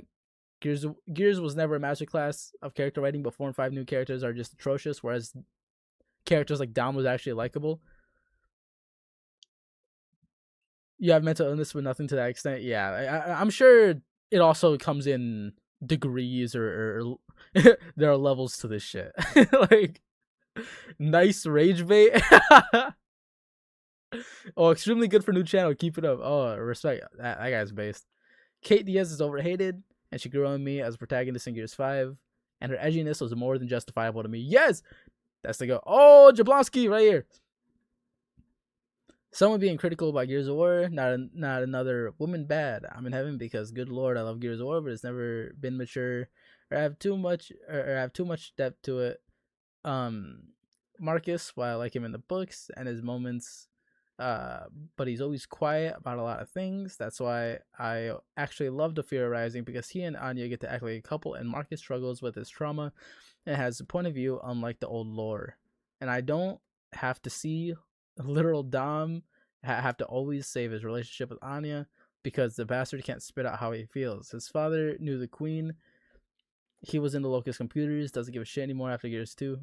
Oh shit, you wrote a fucking essay. Let's go. Yeah. He always, I'll never get answers, and that's the end of it. I'm not going to talk too much about it after I say this in the books.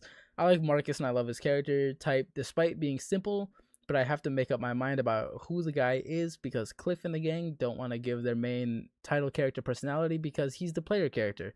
At least Cole is happy about things. Bared bitches, Dom has emotional moments. I'll give Halo this, that they made John a character in the books, and it's that personality that comes from Halo 4.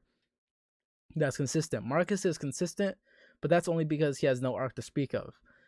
I've always been someone who has seen the main trilogy's main theme being a fractured, mad wasteland full of broken people trying to get by. Their own entire world is defined as what they have, what they've lost, and what they're willing to do to get by. But then you have the stupid breeding farms lore that pushes things too far for me to take seriously, and have women either be a crush for the male characters or trauma victims because it's the early 2000s and this is the real commentary about war. Because the theme of Gears, Cliff says, is peace creates war, destroys, which is a stupid simplification of what war and peace is. It's like he first discovered what rock and roll was. That's such an elementary school way of seeing thoughts, or elementary way of seeing thoughts. Okay, Jablonski. Okay. Me and Buster were talking about this. Is there? So I'm sure you know bury your gays, right? Is there a version of that for a woman? Like, is there a specific term for that for women? Because I obviously the easy one is bury your woman, but that's not necessarily. I feel like that there's an actual syndrome instead of just bury your woman. Kate and Del are equally trash characters. JD just needed to dial down the jokes. That's crazy how people will accept Kate over, or not Kate, JD over Del or something like that. They're the same character. Only Gears 1 exists. Every other Gears is totally overwritten with small talk, zero actual material. Gears 1 is perfect, but yeah, every other game besides 1 is honestly bad. The games are carried by the multiplayer campaign that honestly suck, except 1. Like, who the fuck are they? Oh, he has the Elon Musk smoking weed profile picture. He knows what he's talking about, actually. That guy knows what he's talking about. Amounts to JD asking, "Sorry, man, can we be friends?" And Kate accepting it, even though he had done nothing to actually redeem himself. Okay, because I'm here to help. If you'll have me. Along with Settlement 2, something I feel like was just rushed together. We got glimpses of his work in Gears 4 with mysterious lines from Jin, but they seem to point in the direction that he was a spy or secret ops agent who specializes in taking specific targets and or political kidnappings, something the COG is not above doing. But no, this link to him and the disappearances in Gears 4 was from a time that he opened fire on a crowd of protesters? I'm not sure if that's the connection that Coalition wanted to make, but that's the only connection you can make. But from what Jin made it seem, it's like they were stealing people. Yeah, like you said, like they were spec ops or something. But like, I don't know what the fuck Jin was referring to. I guess the argument would be that he blamed the COG and was taking it out on them, but in that context, I don't think Jin's assertions make much sense. In my honest opinion, if the Coalition's writing team had any stones, JD's dark streak should have started when Marcus died. That's right. I think Marcus should have died right here. So in the inverse, where Marcus starts to rage bait, main character dying, rage bait, JD goes into the new trilogy being hardened by the demons that have plagued the world for 4 centuries by now. Damn, Marcus. He'll get over it. He's dead, man. Give it in the Raven. And finally, Kate. I think Kate honestly fits easily into Marcus's role. She spends most of Gears 4 pointing out the obvious and making small remarks that are the most blatant foreshadowing you would ever see in a video game. Shouldn't that take a lot of time? Well, some insect juveniles can become drones in days. Hours even. So, juvies and drones. Outside of her personality I wonder being a what lot we're more gonna call social these and new bubbly enemies. than Marcus's, she fits the same role in the plot. She's the main driver with Reyna being kidnapped. If it were anyone else, why would Kate and JD and Del go chasing across Sarah for these new monsters? In Gears 5, they start going down a path that kind of reminded me of Batman Arkham Knight, with the Joker tainting Batman's mind until he comes to the point of killing. But with Kate, it is 100% predictable and 0% impactful. She doesn't even glimpse into turning over to the Locust side. She pulls a gun on Dell, I guess, but it makes no sense and takes nothing to convince her otherwise. My biggest takeaway from Kate is not that she's whiny or annoying, although a good number of Gears fans online will say that they'll rather play as JD in Gears. Jesus. Yes, Kate sucks. She just bitches so much. I've never even thought that a Gears game would have had so much bitching. Hell, Bear didn't do it too much, but when he did, it was funny, and it was for a legit reason. JD sucks. Kate sucks shit. JD isn't much better, but at least he finally got over his daddy issues, which he didn't get over his daddy issues. JD a million times over. JD has charm to him and tries to help everyone out. Kate is only in it for herself and is just so annoying to listen to. Might be biased though, since JD is my favorite and I absolutely hate Kate with a passion. But even then, what would actually be wrong about the main character being selfish? What is wrong about that? Wouldn't that be a flaw for the character? Oh, ever heard about that character flaw? Oh, ever heard about that? That's kind of character that flaw. What are you talking about? Character flaw. Yeah, right.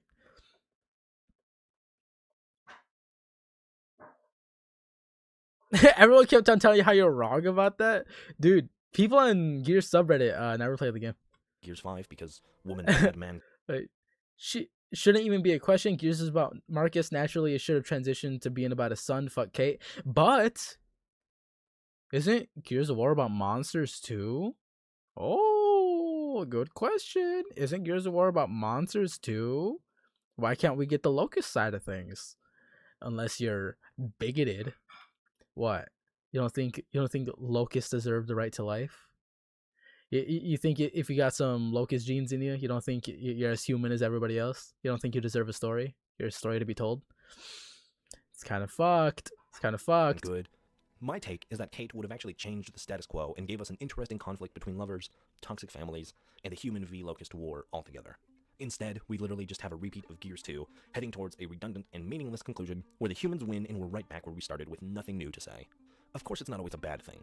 For some games, Doom Eternal doesn't have to be a striking orchestra of emotions when it's so good at being Doom.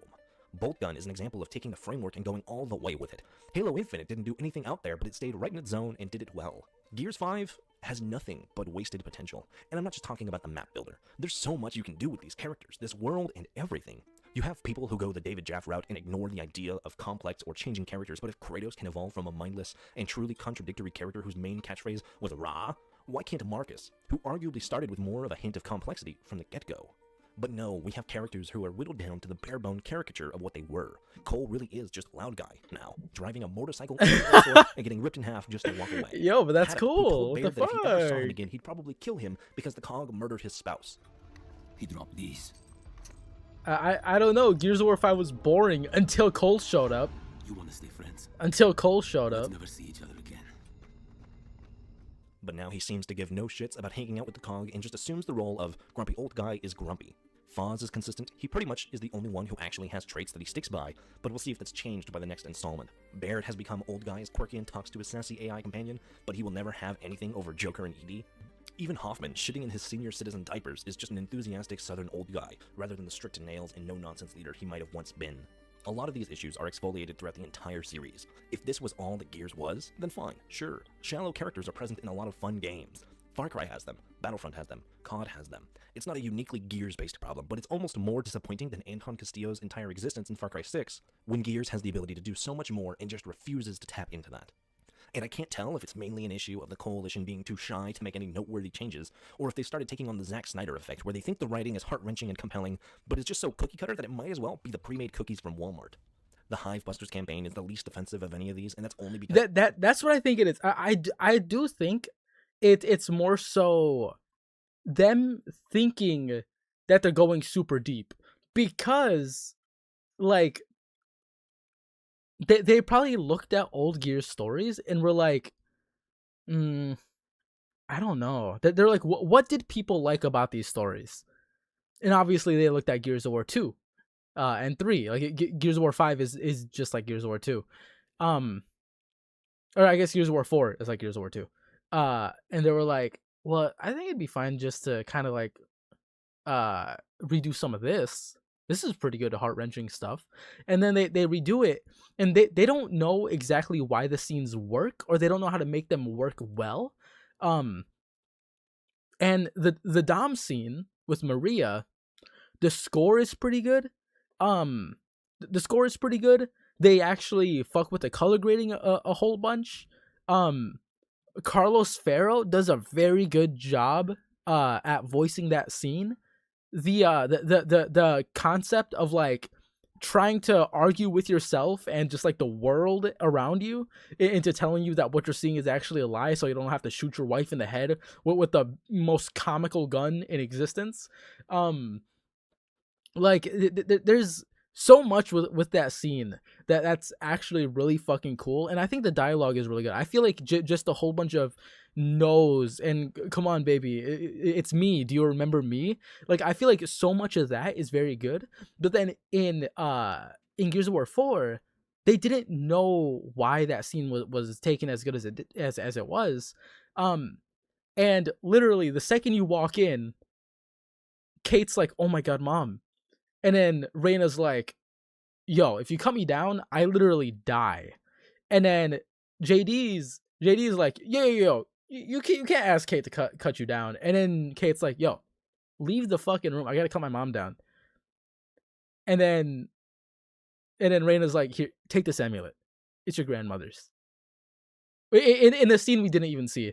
And then you get the actual sad part, which is like cutting her out. But if there was actually like Kate contemplating with herself whether or not she should do it, the ramifications of doing it, seeing Reyna kind of like regret the decision. Oh my god, imagine that. Imagine Kate does the first cut and then Reyna immediately is like, no, wait. This is actually the fucking craziest decision I could have ever made. Please, you can't cut me down, but you also can't let me turn into one of them. We need to find another way or something. And then the only way is cutting her out. I feel like a scene like that where they're arguing amongst themselves, like internally in some way, would be so good. Oh, it'd be so good. Oh my god. I should redo that scene. I'll redo that scene. I'll voice Kate. I've been working on my Kate impression. So I should redo that scene. Because it follows characters with a single goal and a small set of traits, not too hard to mess up. The Wakatu. I'm living out what my parents and Gran used to believe was mythology. Just all of it. I was in prison when Gran passed. When it actually is structured around a singular theme. Wait a minute. Paddock is kissing Baird? If the loosey-goosey theme of the original trilogy would be perseverance through hope, then the theme of the new games would be something like...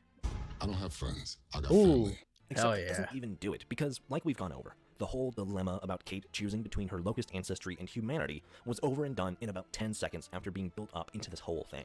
All in the end, Gears falls into a regular trap of telling us, the audience, one thing, and showing something completely different. It feels so inconsistent and bare bones that it hardly gets the bare minimum across story-wise. As an action-adventure shooter, sure, it's fine. But when I know it's capable of so much more, it's just that much more disappointing. Damn, too. all that ammo. It might seem unfair to compare Gears against something like Dawn of War. Outside of sharing the same acronym, they don't seem too familiar on the surface. While they're both action-adventure, third-person story games, they both feature protagonists with muddled stories that try to do better, and of course, both are flagship titles for Xbox and PlayStation respectively. Wait, what move was that I just saw from Kratos? Seem too familiar on the surface.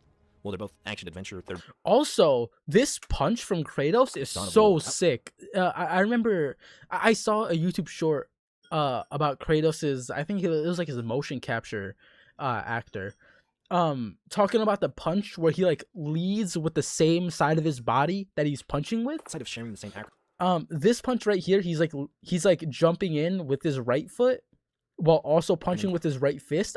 That punch is so like disgusting. It looks like it's painful despite being like the sloppiest the sloppiest form you could ever do. Someone I know thought she'd cut her down with the chainsaw bayonet.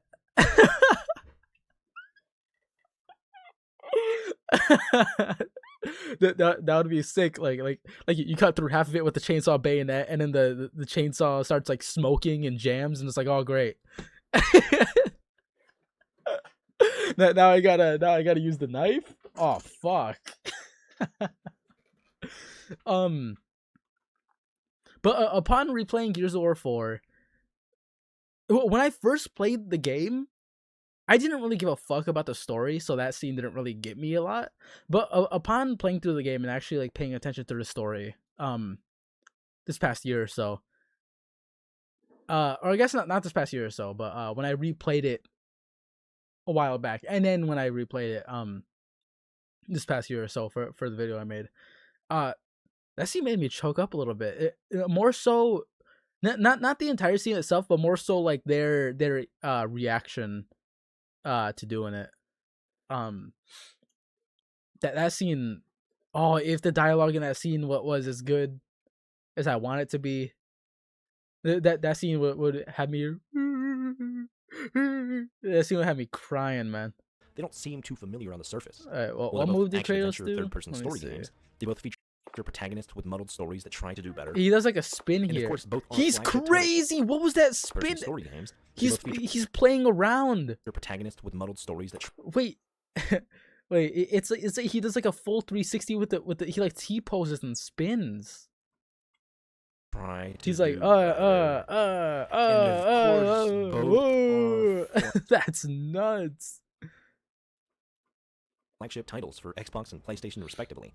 But where one has the passion and the writing to get its characters and themes across, the other seems too focused on getting to the end that the entire middle of these stories just ring hollow, and they're kind of pointless. It gets the bare minimum done, and always serves as a good tech demo for the newest developments in Unreal Engine. Probably why Gears 6 is taking so long with the new and expansive features of Unreal 5. But outside of that, when it comes to the deeper things that Gears tries to sink its teeth into, it always falls short, in my opinion. Gears has guts, but not the maturity to show it. Thank you guys very much for watching. If you've made it this far, please consider to like, subscribe, bell, all of that nonsense if you would like more of this from me. Otherwise, thank you very much for watching. Yeah, no, Remember to stay cool. this guy just fucking rage baits. This guy's just rage baiting because Marcus is fucking cool and we all know that. So, like, I don't even know. Marcus is cool. This guy rage baits. He doesn't know what he's fucking talking about. Everybody unsubscribe from this guy, please. Right now.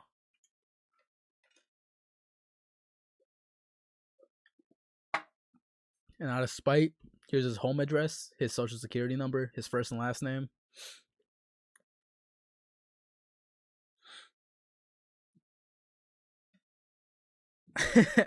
Yeah, that shit's tough.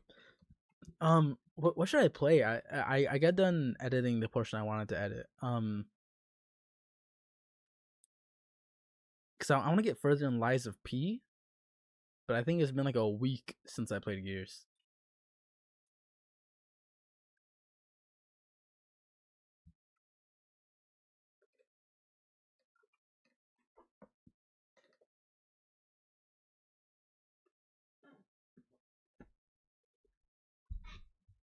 I only got like 2 hours max. I'll do Lies of P, you know?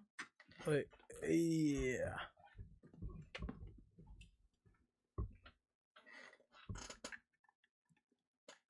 I do Lies of P. That's always fun. Yeah. Ouch. Let's see. Bow. You see Alex Myers in the corner again? Oh yeah, Anthony Gramuglia. I was watching his video because I saw the Alex Myers video. I do think, okay, quick side tangent, a quick controversial side tangent. What you call it? Alex Myers for such a serious topic of a movie, and some of the jokes he did have in it, it was very insensitive for the actual topic of the movie and everything. But I okay, look, I've never seen Obsession, all right? I've never seen Obsession, and the only reason I ever checked out his video is because I heard that it was controversial, and I pretty much saw it with another YouTuber when they were like reacting to it. I'm sure the movie has a lot to talk about, but from the video that I listened to, I didn't come away with it feeling like Alex Myers was like rooting for the main character or even mischaracterized him. But from what it seemed like, I might have to watch the movie. From what it seemed like, is the main character didn't believe in magic, so he did the whole Make-A-Wish thing, and then after he did the Make-A-Wish thing, he realized that the chick was acting different. What you call it? He kept what is it? He made sure. He made sure. What the hell? He realized that the chick was acting different, but obviously, since magic doesn't exist, he had no reason to believe that the magic actually worked. And then even after he had super high suspicions that the magic actually worked and realized that it actually worked, he still kept going. He still kept, like doing things with her and being super selfish. Being super selfish in the way he spoke about her and used her, or spoke to her and used her.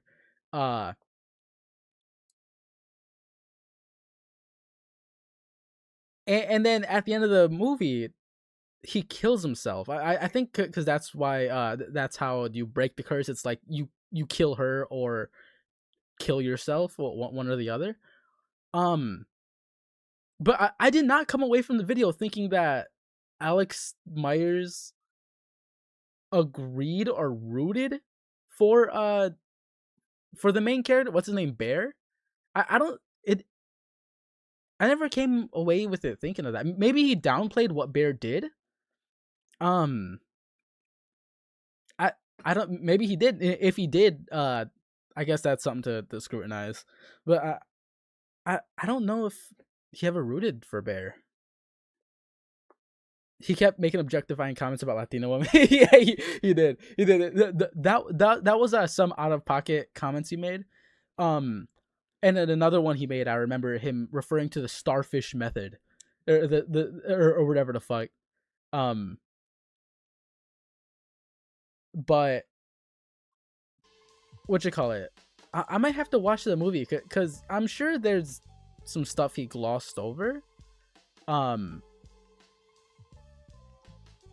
But I don't know.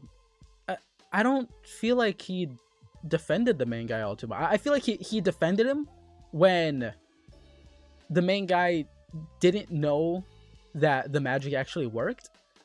And then I can't remember if he defended him after the main guy found out that it worked. Because I feel like it's kind of indefensible to know that it worked and still go for it, you know?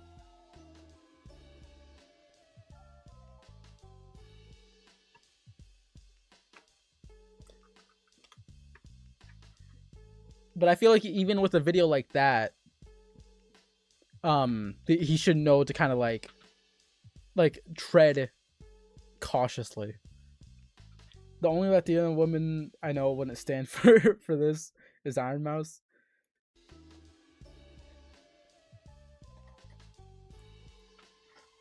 Oh, was Iron Mouse Latina? I didn't even know. I don't know nothing about Iron Mouse. But yeah, I might have to watch the movie. I just know when I saw his video, or when I started Anthony Gramuglia's video, Anthony has a really big issue with like, what is it?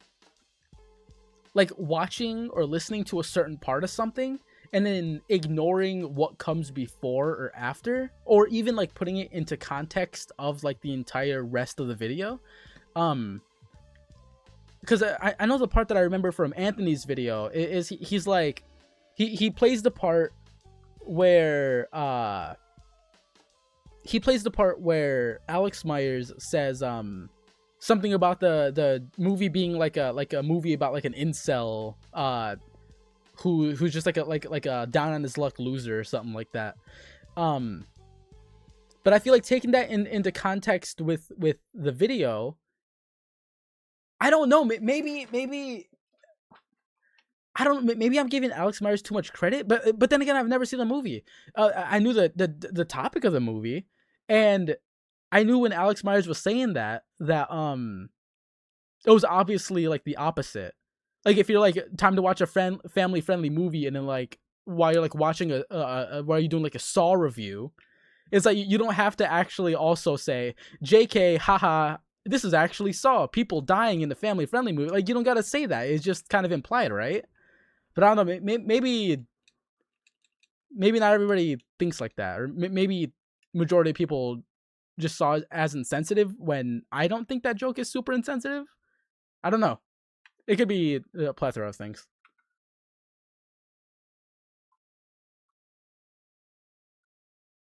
I'll have to watch the movie though. I heard it was a pretty good movie.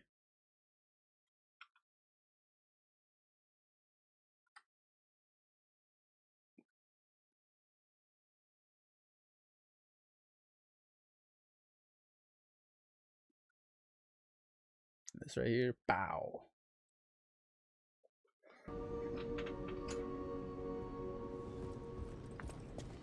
Heard nothing but good things about the movie. Yeah, I heard it's pretty good. I don't,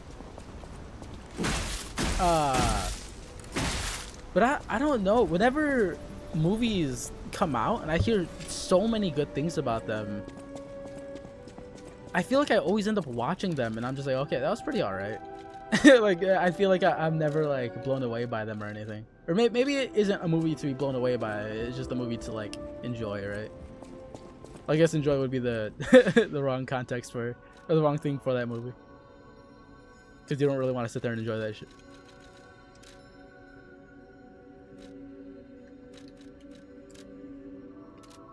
Oh wait, I gotta talk to that guy. Where is he at?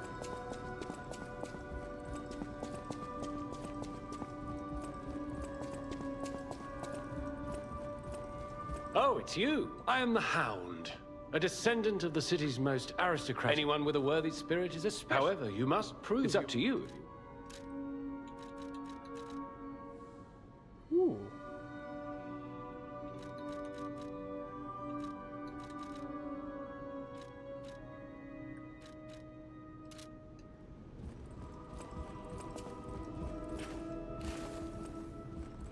Also, with the Latina comments,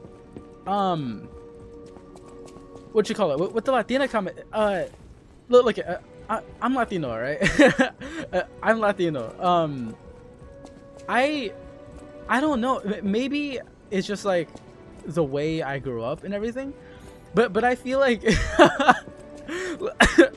like not all racism is equal or something, or at least like differences in comments or something, depending on how bad it is, at least. So like calling a Latina woman spicy, like a spicy Latina, I don't think that's awful or nothing. I feel like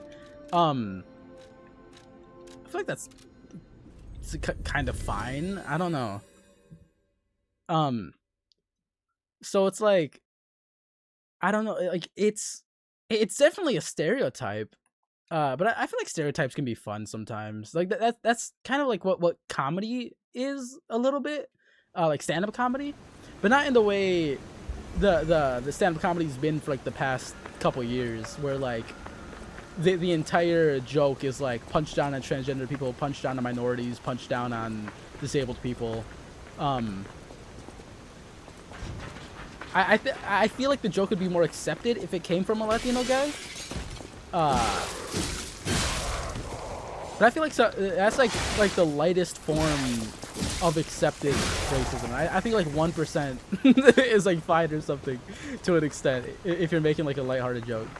Like I say, it's a lighthearted joke in a movie that's not so lighthearted, so that's where it could also kind of form, because it is like a joke that hints at promiscuity in a movie about a topic that's very dangerous for that type of joke. Yeah, it is definitely that the context as well. So definitely ill-placed joke. Alex Myers is kind of fucked because there's so many channels, not just Anthony dogpiling his fuck-ass video. Yeah, I feel like that there are better reviewers than Anthony to talk about it.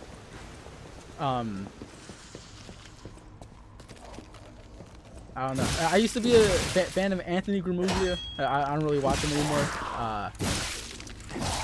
Ever since I realized how like sloppy his videos kind of are, and I don't trust him for in the know reports on something like this. So I have to watch somebody else's video.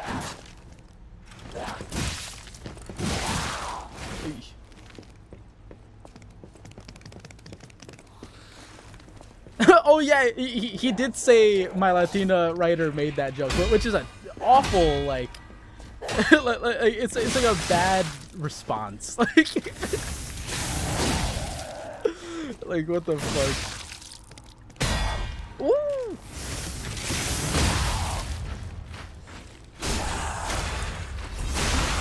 Anthony Gramuglia's video was more reactionary and not as concise as it should have been. Yeah, even for his scripted videos, it kind of seems wonky. I used to watch his videos a whole bunch, and then when I started watching other people kind of like break down his videos or respond to him or even talk about the same subjects,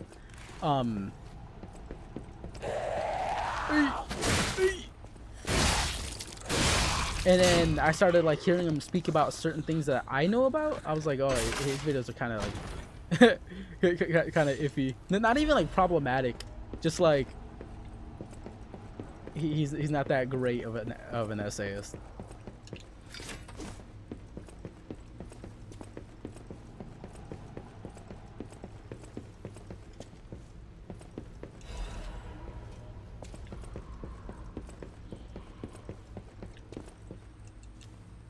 Hell yeah.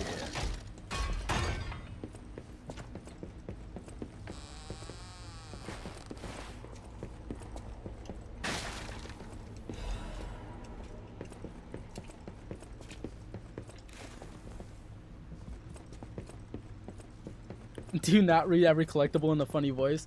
I started not to because I was reading the collectibles, but then I feel like the collectibles just spoil me to what I'm about to watch or witness in like 10 seconds. Like a collectible right before I run into a boss or a collectible right before I run into a brand new enemy. And then all the actual narrative is told by a character straight to my face.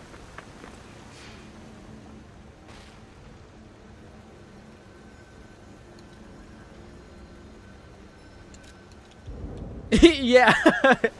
Yeah, like right before I fought the police fucking robot, the police puppet.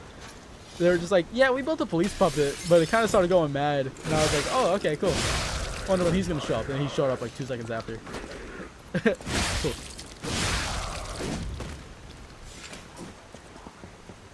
Fucking August 19th.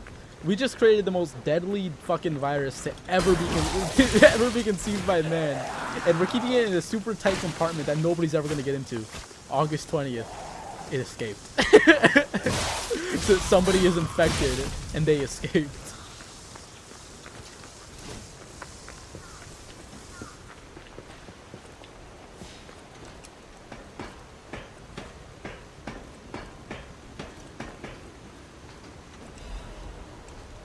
Hell yeah.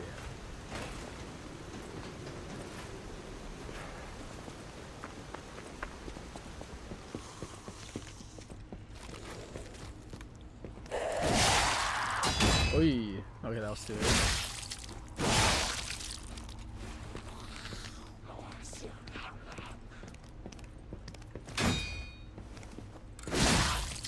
Oh, you missed!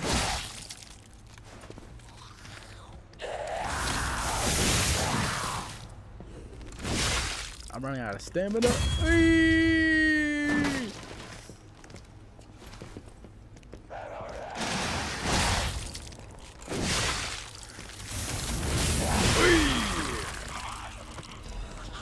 That took up a lot of whatever. Fable, is it?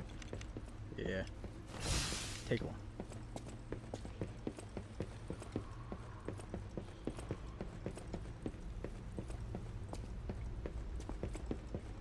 Yeah, it turns out playing God. It's just stuff that you don't really think about in the moment. It's just the excitement of playing God that gets you. Oy. Ay.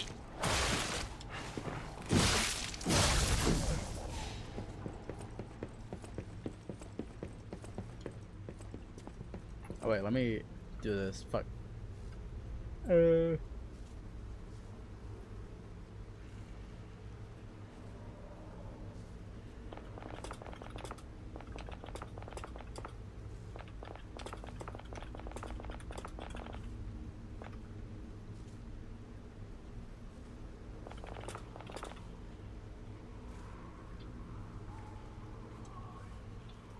Right there. Yeah, but I stopped I stopped trusting video essayists because I feel like the idea of essayists, the idea of being an essayist is so, oh my god, what is it? Like it feels so, like it makes you feel like you're smart, right? Kind of like the people on TikTok who have books but don't really read them. They like read the passages or something, or read the back of the book or something, and make TikToks with the book, but they never really read it. It's like faux intellectualism, and it's like being an essayist on YouTube makes people think more highly of themselves. So they think that if they have an opinion, they have the chops to be an essayist, and they're usually not good. A lot of them are not good. Yeah, they're very pretentious about it. I don't know this, but the Mega Man X community is like Gears, where it has a strong Hispanic following. Yeah, fucking Mega Man. What am I running in circles? What am I doing? Mega Man, Gears, King of Fighters, Dragon Ball, and apparently Neon Genesis. I've never actually seen a Hispanic person talk about Neon Genesis, but apparently has a big Hispanic following, if all the memes are to be believed.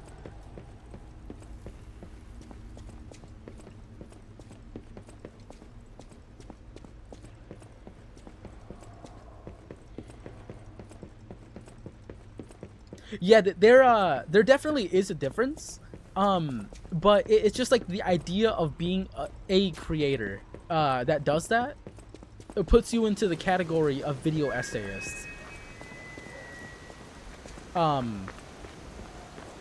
Because I think Omaha's videos would be considered by most to be video essays. Like the problem with Kate Diaz's video, that would be considered a video essay. But if you watch it and break it down, it's not necessarily a video essay. It is a video essay, just a really bad one. Like nothing actually connects back to the thesis or anything. There's no actual evidence within the thing. This just in. The intruder turned out to be Geppetto's puppet. This month's protection fee will be waived for anyone who hunts it down. What a deal! Now run, you idiots! I don't want to get hit by these guys. Hey, fuck! Wrong side.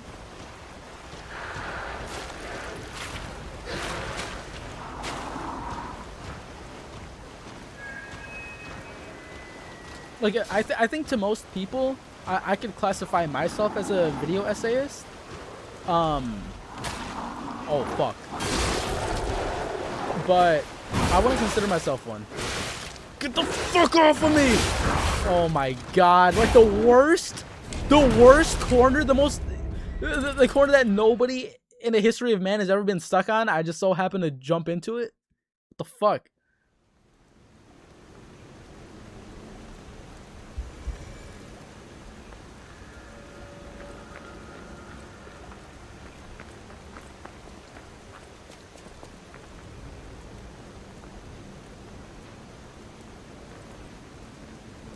Oh, Doomsday Trip? Oh, I'm gonna have to watch that. I'm not much of a Marvel guy. I'm just waiting for a brand new day to come out so I can complain about it. Because I love Spider-Man. Spider-Man's so cool. I still don't have a Series X either, so hopefully I can get it. And there's a difference between voiced opinion. Oh my god! Just.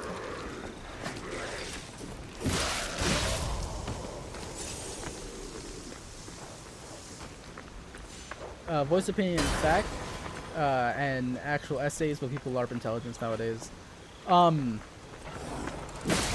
Yeah, people. I don't know what it is about feeling smart because like I don't know. I don't want to be seen as smart because people. What the fuck? I had stamina to attack. Can I attack?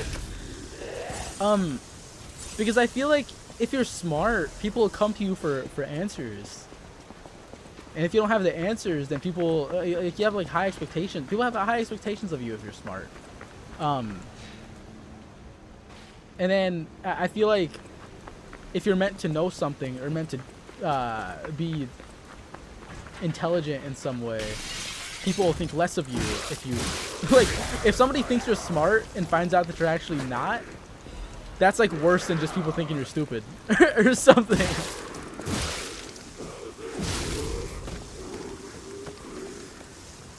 Yeah, my PC's pretty okay, but it's definitely not going to be able to run Gears V-Day.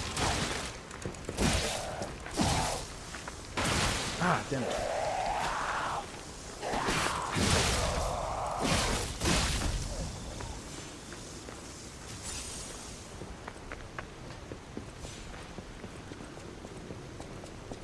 I feel like Brand New Day is going to be so bloated, and I don't like any of the Tom Holland Spider-Man movies. Not a single one. Oi! And I know I'm not going to like Brand New Day. It's just, I feel like it's just going to undo every single mistake that Tom Holland, or I guess Peter Parker in the MCU, has ever done. And it's going to revert everything back to the way things were, for the most part.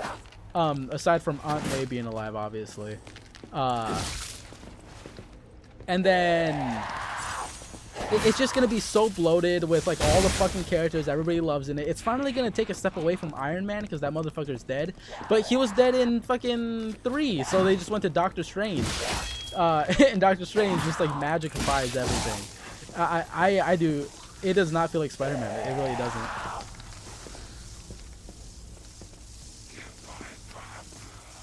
Homecoming's your favorite? I feel like Tom Holland is an okay Spider-Man. I feel like he's a really good actor. I feel like he's a really good actor. The scripts are just bad for the most part, I think. Like, they don't...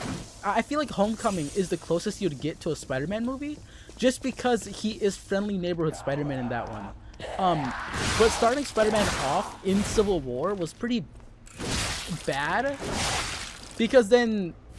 I guess the plot for him needing to learn how to be his own superhero and not relying on like Iron Man or the Avengers to feel meaningful. I feel like that's a pretty good arc.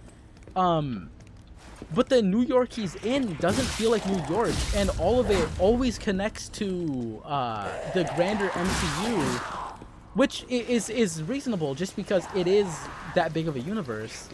But with that grander MCU, you can't have interesting things like Oscorp because Stark Industries is already going to be like bigger than any type of Oscorp could ever be. Despite having magic, despite magic being a thing within the MCU, Mysterio is for some reason connected to Tony Stark. I don't know why. The plot for Far From Home is kind of stupid. You have J. Jonah Jameson, so you have the Daily Bugle, but with Peter not really being in connection to any of that, they instead connect him to the grander MCU again instead of having him have like any interests of his own. I feel like they did a good job at him being intelligent though. I don't know. I feel like those movies, it's a fun Spider-Man, but like a bad New York to put Spider-Man in, if that makes sense.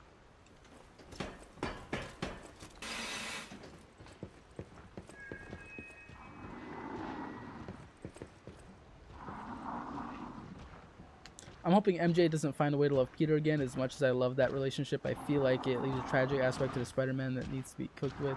You gotta think both Civil War and Homecoming set him up to not really know what he's wanting, spending 2 movies wanting to be an Avenger, and it's through Infinity War and Far From Home.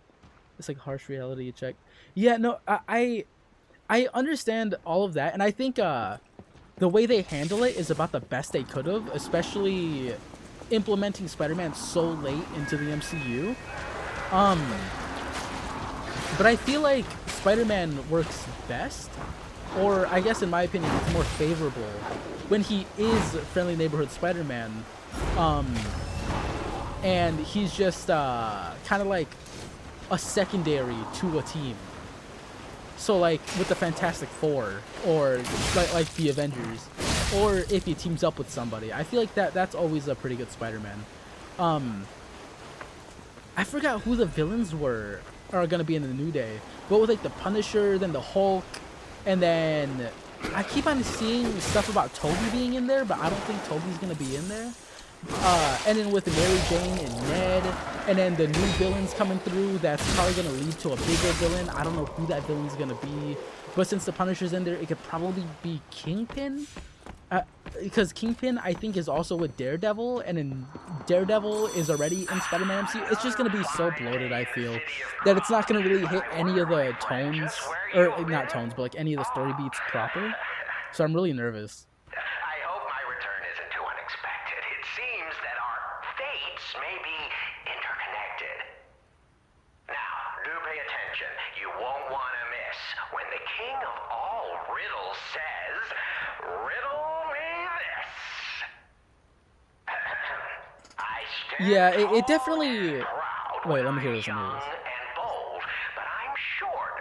Oh, this is a candle, right? Right, a candle? Yeah! That's right. Did you cheat? No, I'm not cheating. Better not be cheating. You are irritatingly no, like, I do understand that, and I feel like it would have been better to probably have his movie first. Wait, did Homecoming come out before Civil War? No, Civil War came out first. I think it would be cool to have Homecoming first, change the plot up a tiny bit, and the lore for that one a tiny bit.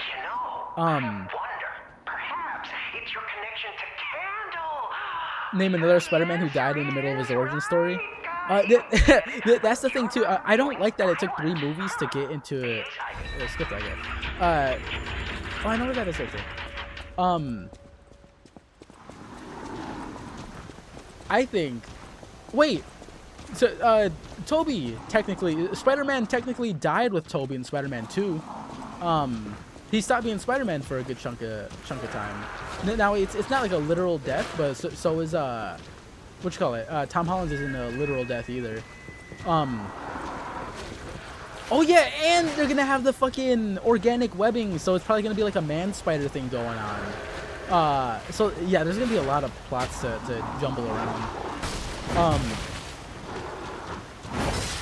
He got snapped. Oh yeah, he literally did. Yeah, I forgot about that. I never watched Infinity War. I only watched the Spider-Man movies. But I think I know what happened here. Oh my god, he reached that far.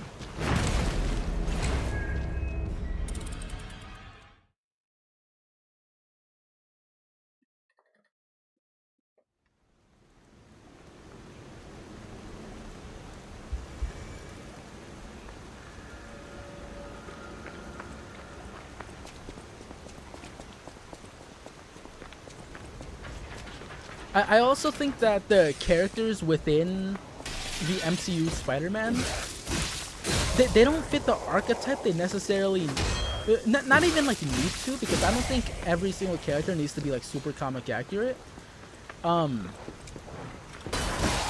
Because like there are different universes with these characters, so they don't even need to be super comic accurate. I just don't think many of them really stand out. Like I feel like Peter, MJ, and Ned all being with each other feels like JD, Kate, and Dell. where it's like they all kind of feel samey. They all kind of feel samey. I think that just gets boring. And then like Flash Thompson, Flash Thompson wasn't a lot in Amazing Spider-Man or the original Raimi Spider-Man. He wasn't a lot.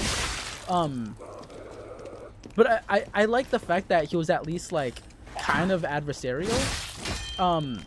Like I feel like Flash Thompson in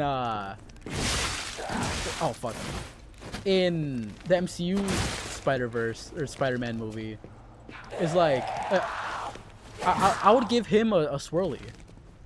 And I feel like just making him a rich kid, a stuck-up rich kid, isn't like enough to make that character memorable. Not for me at least. Hey.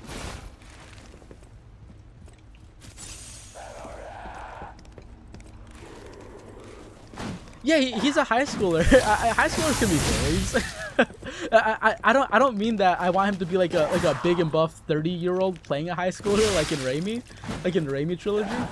And I don't even want him to be like a comedically evil or anything like that. I don't even want him to turn into Agent Venom or anything. I just wish he would have been more than just the rich kid. Sometimes. Yeah, he loves Spider-Man, but he doesn't know Peter's Spider-Man. I feel like Flash is always well, probably not always, but Flash in certain iterations still likes Spider-Man. I feel like everybody likes Spider-Man. Are like very jealous. I feel like making him a Spider-Man fanboy is really cool.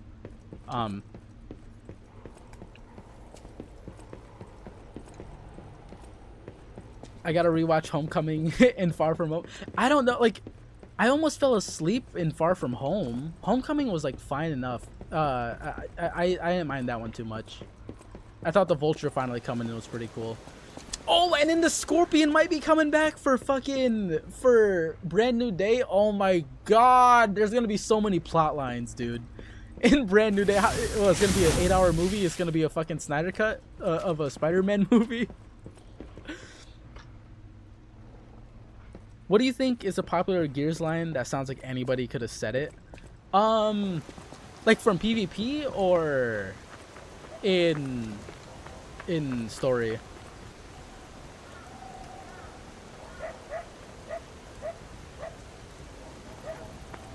Man, Gargan's been fucking pushed on the sideline since that end credit scene. It's crazy how the only iteration of Scorpion we really got in recent years was in Your Friendly Neighborhood Spider-Man. That's so crazy. I feel like he's like, yeah, he's kind of a B-list in Spider-Man villains, but it's kind of nuts to see him in that one. I feel like the coughing up blood that ain't mine, it could be said, or anybody could have really said that. I feel like I could hear that coming out of anybody. Marcus a little bit less so, but from like any of the 4 characters I can imagine it. Don't forget he was on the ferry. What are you doing on the ferry? Oh, he was one of the criminals on the ferry. Get me out of this fucking corner, man! Oh my god! Fuck it. I'm just gonna fucking inch my way across. I get a little inchworm.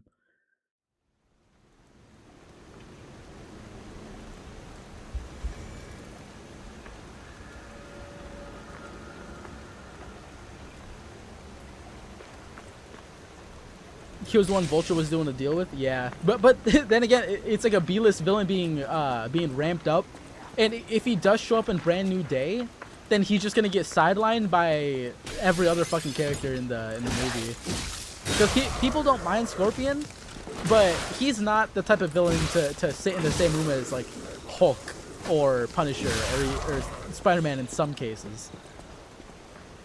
And yeah, I don't think we're gonna get an Agent Venom storyline or anything, especially not with this Flash. I don't think this Flash will ever live up to an Agent Venom type of storyline, unless they give Agent Venom to somebody else.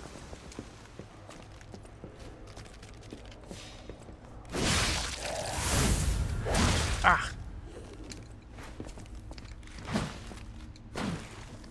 It's like having the shocker in, or the prowler is technically a thing still. Maybe he got out in oh yeah, watch the Spider-Verse too. Maybe he got out of the Spider-Verse prison or wherever the fuck was in Across the Spider-Verse, because he was in there and he was the prowler.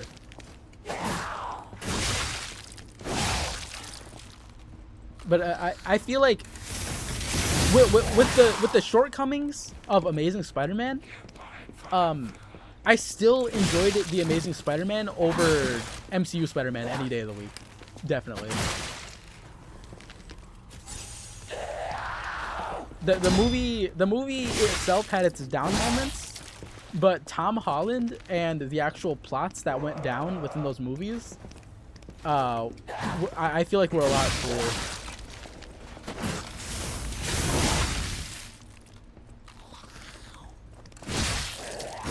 Or I guess not a lot cooler, but a lot more personal to Spider-Man. Because, like, Spider-Man and MCU, like, those are MCU movies that have Spider-Man in them. But The Amazing Spider-Man is a Spider-Man movie with Spider-Man in it.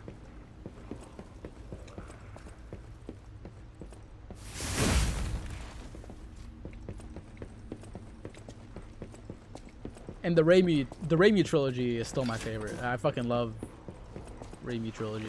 I heard for so many years that that the Amazing Spider-Man, like, both of them were god awful, and I feel like I understand where they were coming from in some cases. But I feel like those movies are really fun and really fine. What am I running to? Especially the first one. The second one definitely did have a lot more issues. But I think both of them were super fucking good. Compared to what people were saying they were.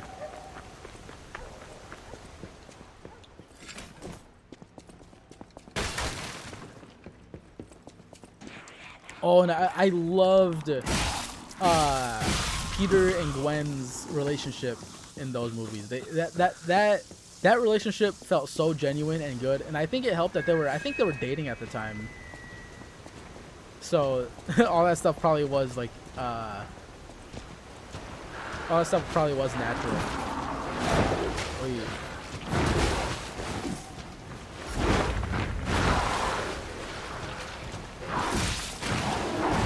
Aye.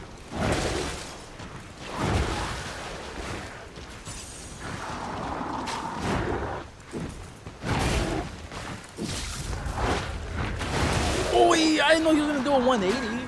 Fuck.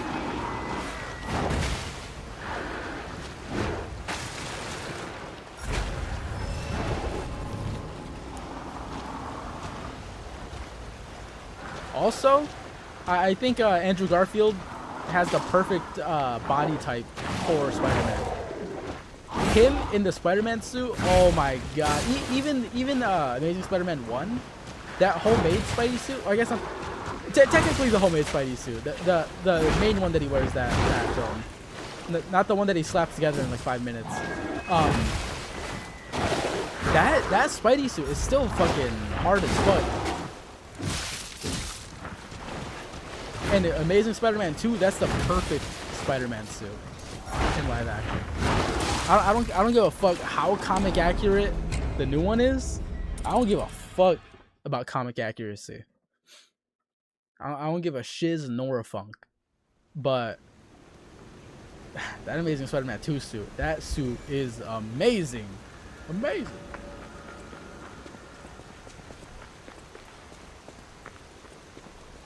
Spider-Verse clears all IRL Spider-Man by a mile. Yes, but it helps that it's animated. If that movie was in live action, probably not. Carried by animation. Carried by animation. I think the movies are super good. I don't like the second one as much as the first one. The second one, I like the first one because it's like its own story, and the second one is only gonna feel like a full story once we get the third movie, and then finally we'll have Across the Spider-Verse for real.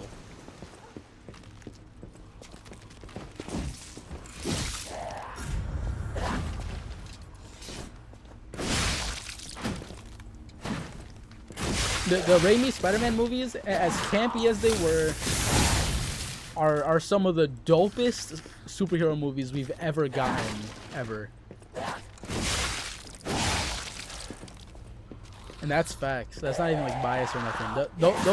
Those movies are so like raw and real and have like a hint of style to them that you will never get anywhere else.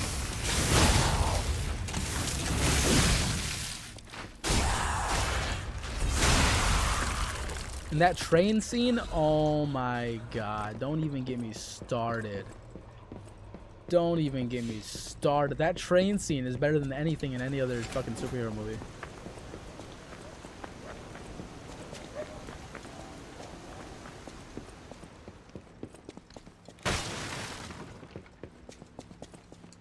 And Joey Diaz was in it. Joey Diaz was in that fucking scene.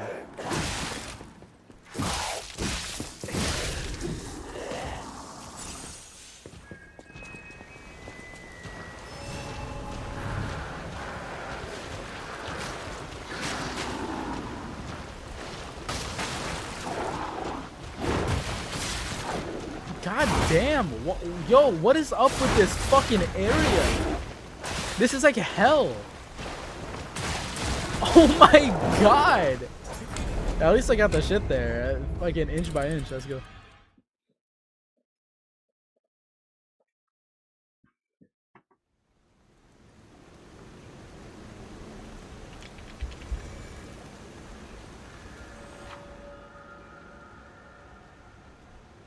Oh, what?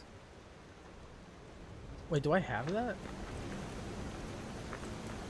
Oh, I do. Yeah. You hope they change Miles' actor because good lord. Is it as bad as people say? I haven't looked much into it, but I heard that he was really weird and creepy towards the Gwen voice actor. I don't know how bad it was though. I just know it was like some like weird flirting on a talk show, like an interview. I don't know how deep it goes though.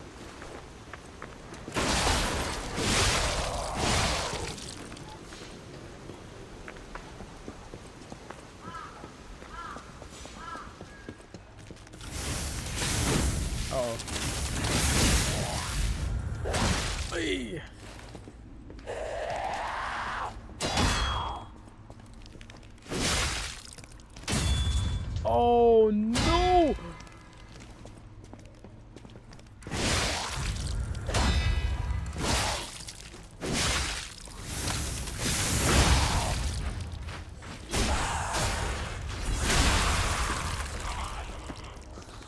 I'm just farming them right there. That and his comments. Wait, that and his comments on police brutality and black culture related. What? Is it like the? Wait, is it actually like crazy shit? Despite making like 15% of the population wherever to fight, like those type of arguments. Or 13%. This might make it up 13% of the population. No way is those type of arguments. Jesus.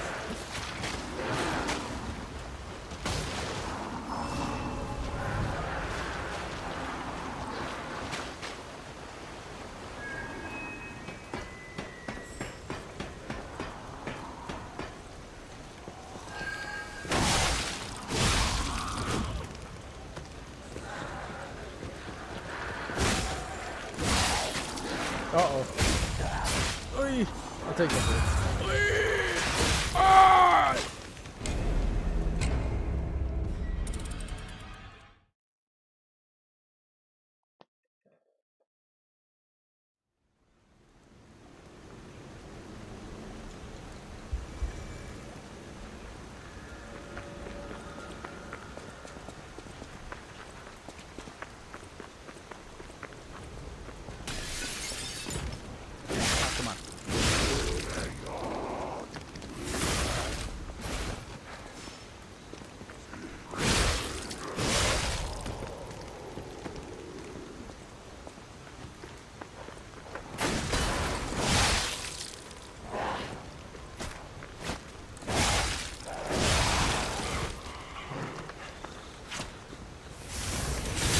No!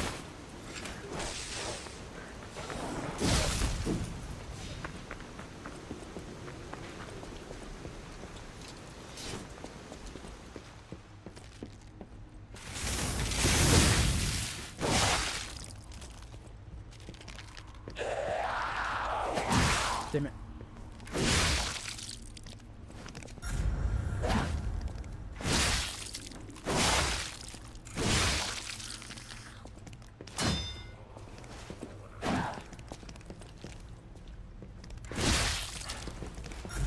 He's acting like it's the behavior of the black community. Yeah, that.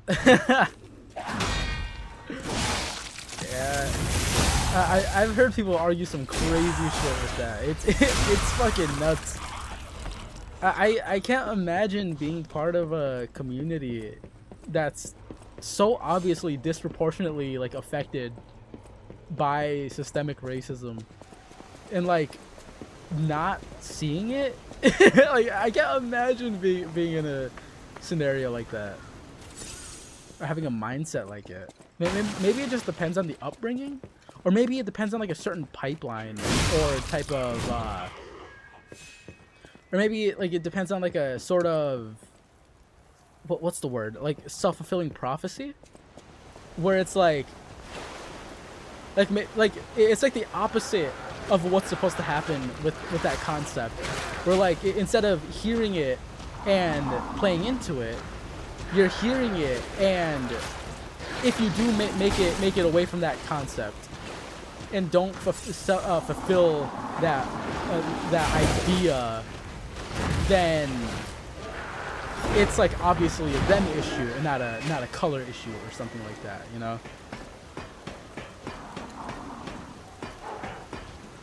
Maybe it's a scenario like that. Aye.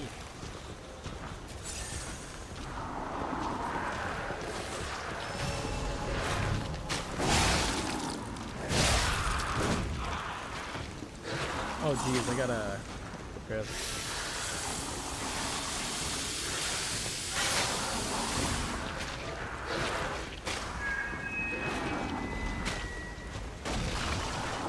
No! Fuck.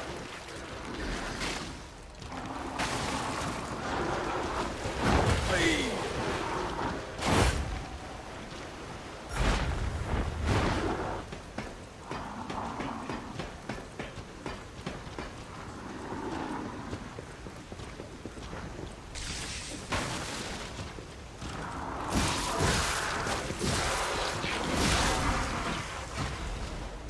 Man, they're just throwing goop on me.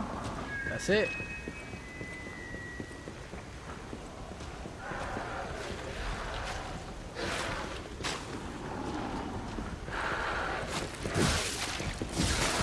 Man, I don't give a fuck. Oh no.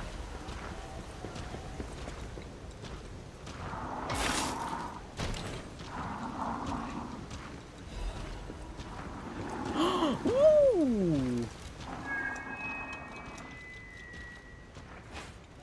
Yes.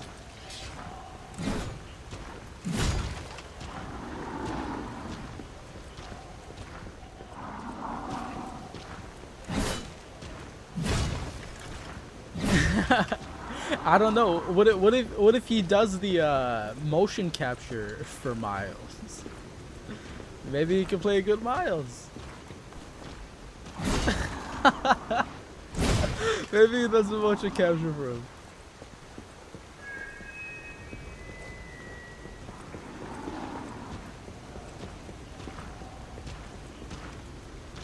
I could probably.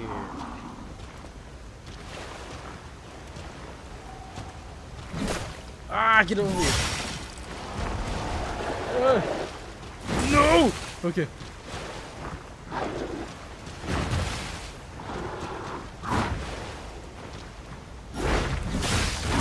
No, what? Oh my god, I was already done with the slash.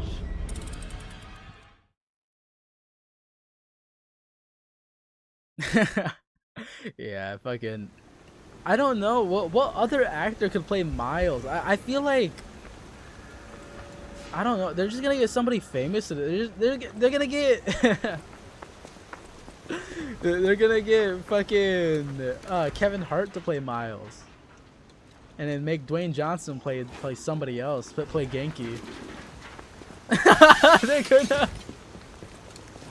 Morgan Freeman is Genki. That'd be dope. That'd be sick.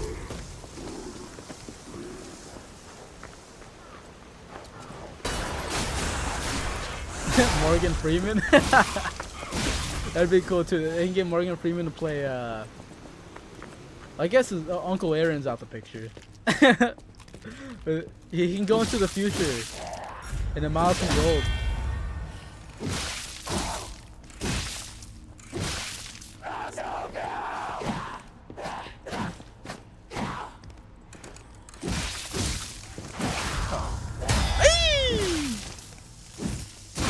Yes.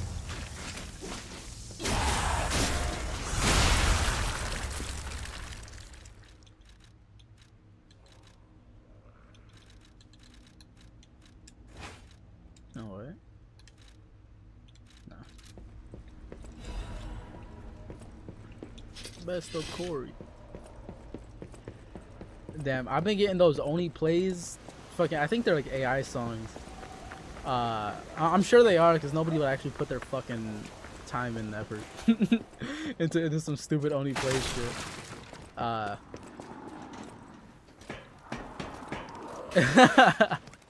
But they're like trap songs about only plays.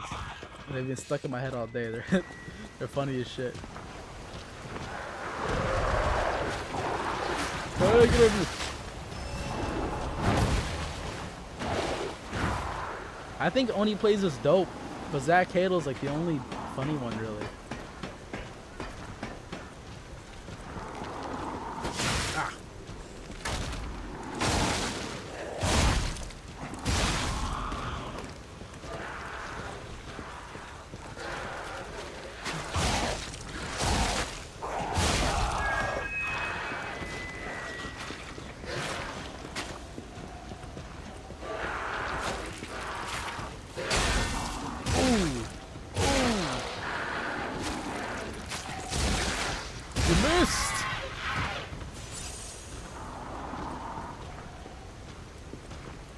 He's trying to get with Gwen because it's Spider-Man tradition. Yeah, fucking right. Well, how embarrassing is it just to say that you have a crush on the girl who plays Gwen?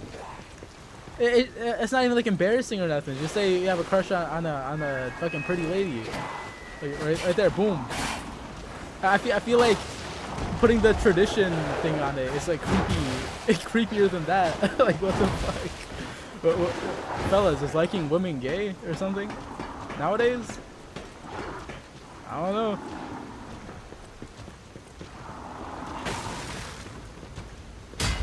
Ah, fuck. Ah, stop. Ah, damn it. I thought it was going to be another attack.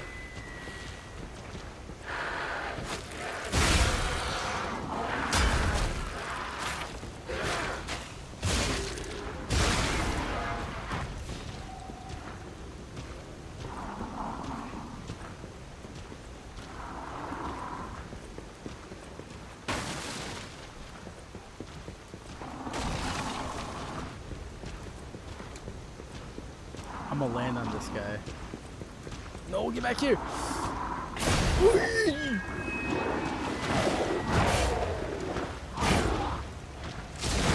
Damn it.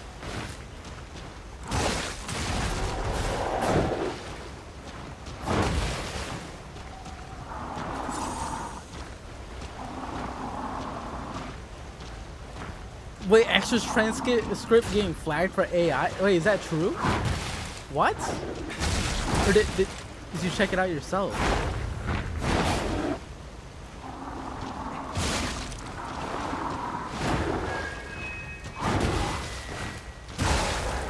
Yes.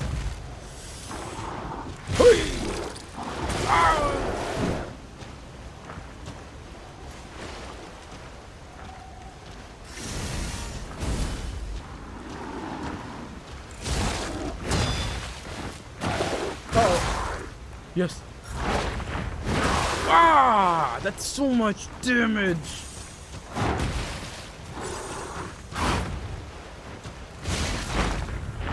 Just out of the way.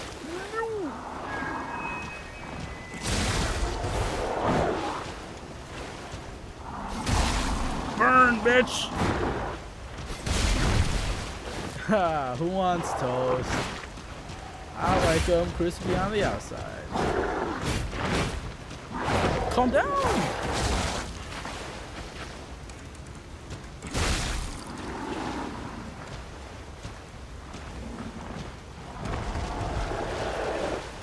wonder what 3 hits is gonna have.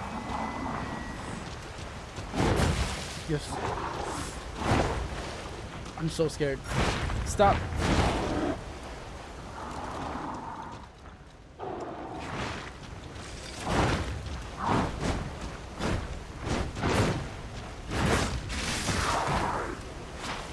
Yes. Yes.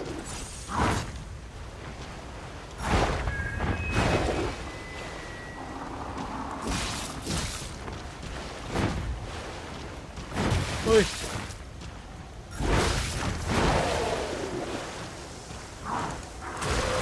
Shit. I'm getting greedy. I'm getting greedy. Move. Oh my god! Look at that! Why did he jump like that? What? Come on. This game had to cheat just to kill me? What the fuck?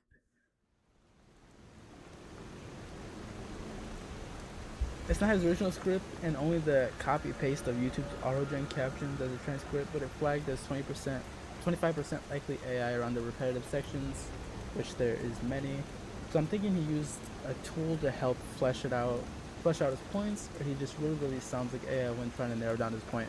I'm not sure. I know, like, isn't Grammarly technically AI? I know Grammarly can help you, like, make things more concise. I stopped using it. I felt like every time I used Grammarly, it made me sound stupid, and I never accepted its suggestions. And it lost a lot of flavor. It lost a lot of flavor to the sentences.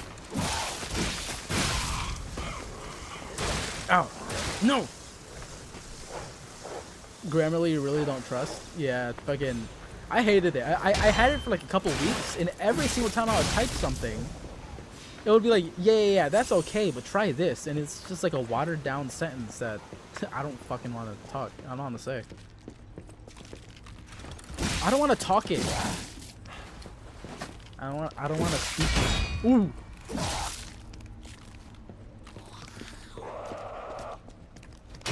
Hey. I'm dead. Ooh. That attack right there kind of sucked.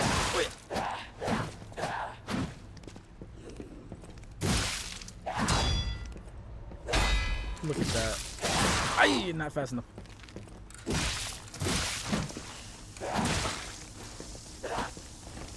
Come on! No!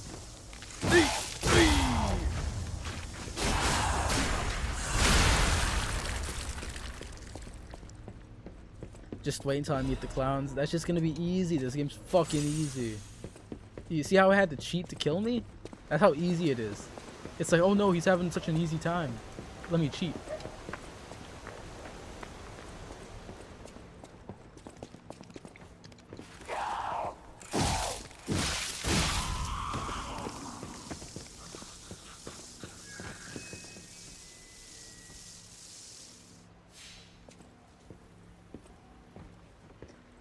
Oh shit, she offered you ChatGPT? That's really scary. I don't know. I don't think some people really grasp AI too much. Mainly because I feel like from the perspective of like it loses artistry or wherever the fuck. Like it loses the concept of what art even is. That doesn't really click with people. So touching it from that standpoint won't work. Touching it from like a it's bad for the environment standpoint won't work because people don't give a fuck about something unless it's like right in front of them. and it's like a whole like NIMBY thing where it's like, okay, yeah, it can fuck stuff up, not around me. And then it can't really be touched on like an ethical aspect either, because people don't really give a fuck about ethics.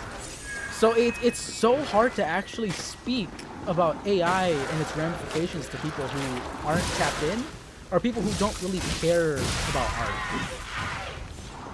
So it's just kind of like a losing battle. Like it'll just like eat itself alive one day, and I'll be happy.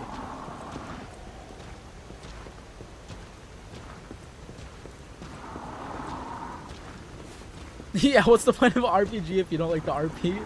Like, for real, like, that's fucked. I hate it. And oh yeah, you can't even hit on like the monetary gain of it, because it's like because you could be like, well, you have so much money. Like you have so much money. What would $40 for like a tiny like art piece cost you? If you're like this big business and like you have this much money, then if it's so cheap, then why not just attribute it to AI? Like that dude who would be working for $40 could just go get a job, or get that little job offer somewhere else for the time being. So people don't think about it like too deeply. Like, it's really hard argument to have. Or like, if you don't care about, if art isn't the main focus of it, then why not use ChatGPT? Like, what's the point of getting like an actual artist? If we could use artists for something so insignificant, and I classify art as something insignificant, what's the problem with me using it, right?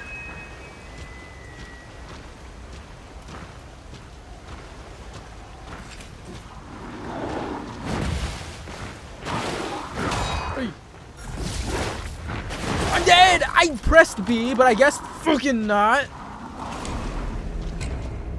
Because I dodged once, and I pressed B again. I felt like that was enough time. I mashed it out, so it's not like I did it too early.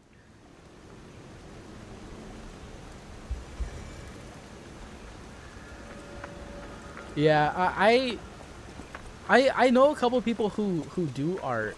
I don't know what your style really is, but if you're looking for a certain art piece, you can always DM me. I'll hook you up with some people.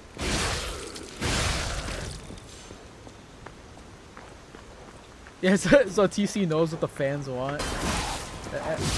It's a good one. I remember emailing TC when I was when I was like fucking 17.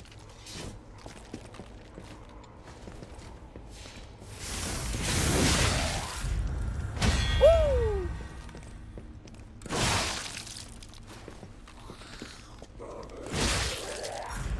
I'm dead. Oh yes.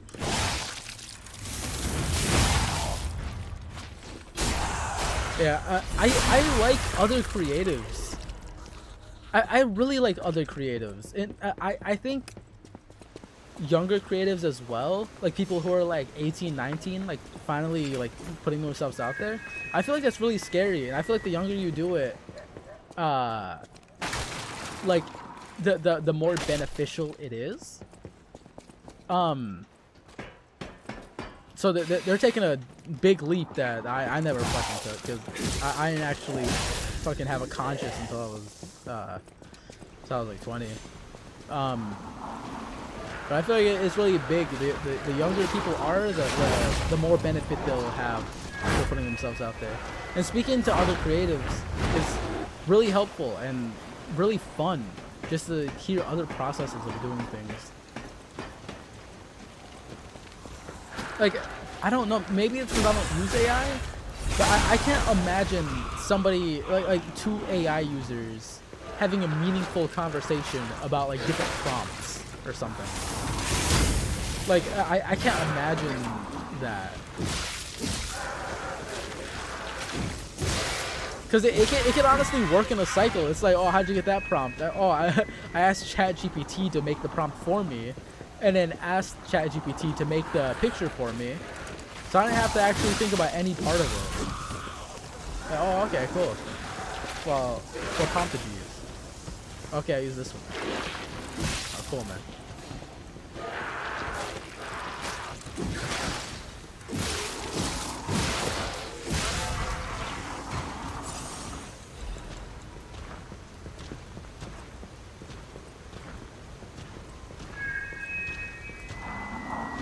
Yeah. Like the whole "it's not that deep." Oh, I hate the "it's not that deep," because 9 times out of 10, if somebody says it's not that deep, it's that deep.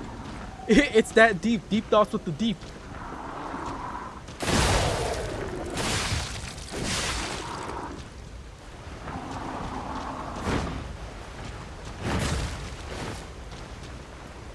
Yes, saying it's not that deep is always just, I don't want to think about the ramifications of what's happening, so I'm not going to think about them. That's literally what "it's not that deep" is. I feel like the only time that should be said is if somebody's trying to contextualize like a piece of media in some fucking over-the-top crazy way, like I don't know, like Gears Riftworm being a god or something, like I did. I can understand somebody like being like, "Yo, Gears 2 isn't that fucking deep. Gotta calm down." But then I could say, I think it's fun to do it, and then at the end of the day, like that's where the conversation ends. Ah, fuck! Ah! I gotta start blocking. I don't want to though. I just want to move.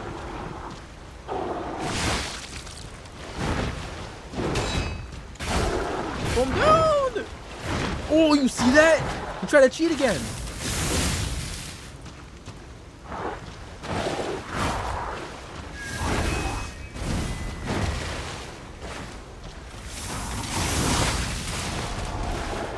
Oy. Oh no. No, I didn't want to use that. Oh, I only have a limited amount. I don't know where to get him. Yes. The double whammy.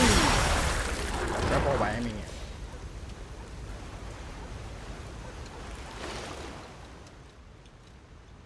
What is it? A pestilence or something?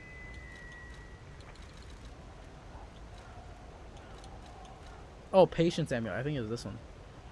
Oh, stamina recovery speed? Fuck yeah, dude.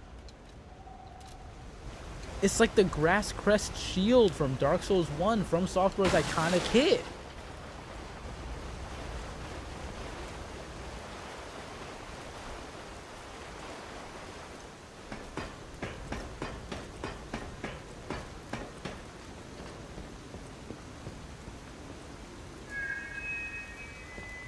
I should play BioShock on stream. I gotta beat it. I've only ever played BioShock Infinite. I thought Infinite was so cool, but then when I found out people didn't like it, I'm like, why the fuck do people hate Infinite? It's such a cool game. But I guess it's just not as good as BioShock 1 and 2. And is there a third one? Maybe. Most likely. I feel like things come in threes. But apparently it's not as good as those ones. So that's unfortunate because I really love Infinite.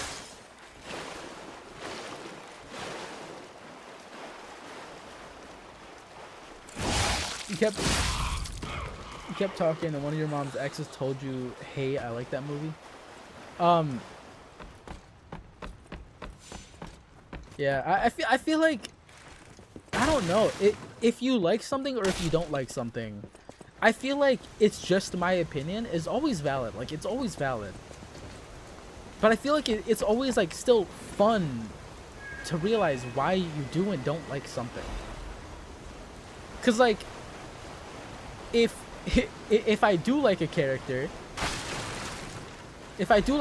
who's, like, stoic, and I don't like another character because they're stoic, I can't frame the other one's stoicism as a bad trait and say that's why I don't like it.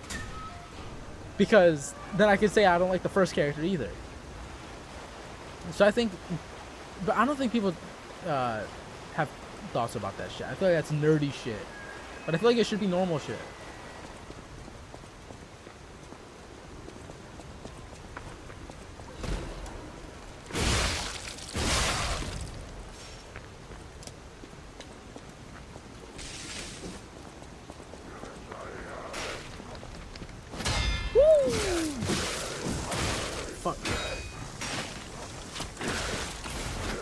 Oh no.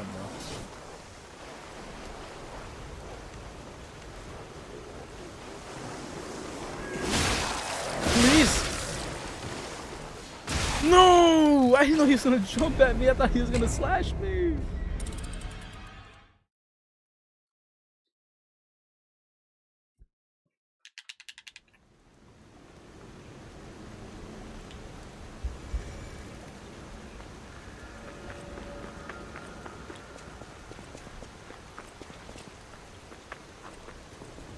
I love having conversations with people, but I feel like a lot of people don't actually have conversations. I feel like that's what happens, where people kind of like go down their dialogue tree or something, and they don't actually have conversations.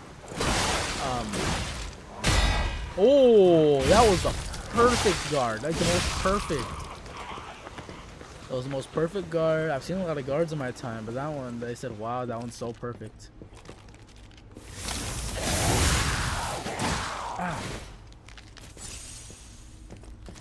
They said, well, you lost me, it lowers the stake. It's their Earth. What the fuck do you like? What? Why would anybody say that? Wait, what? People who talk about Gears of War, and when they were told, hey, this isn't take place on Earth, they said, well, that's crazy. Like, since it doesn't take place on Earth, like, what if it took place on like a spaceship, and the spaceship was the only thing separating them from like the fucking vacuum of space and life? Would it lower the stakes then because it's not Earth? Or would it be different because it's not a planet? Maybe it would be different to them because it's not a planet. It's like a sanctuary.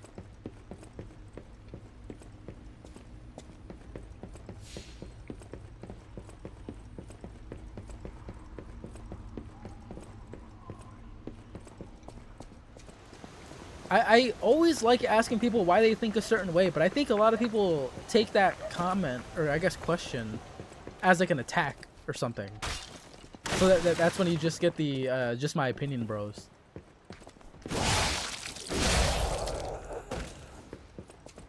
Even though they're trying to say things as fact in some cases.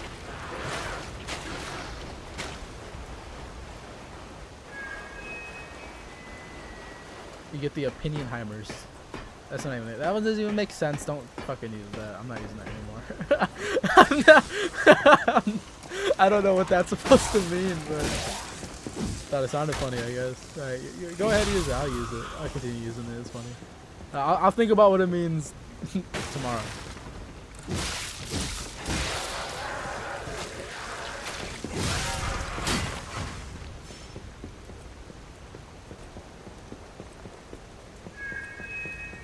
Yeah, and it doesn't even take place on one planet. Star Wars doesn't take place on a singular planet, so it's not even like it's the single planet that gives them suspense or anything. Fuck, I'm so bad.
Yeah, I think an argument could be made on their side if they didn't like fantasy. Like if you don't like fantasy or sci-fi and you fuck with just like, and you just fuck with like action movies or something, or just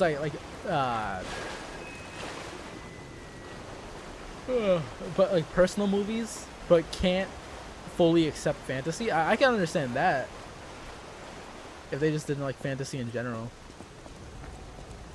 But accepting something like Star Wars and then not wanting to enjoy Gears or not wanting to participate in Gears, it's stupid. I'm not even gonna show you code it. It's dumb. Hey, hey.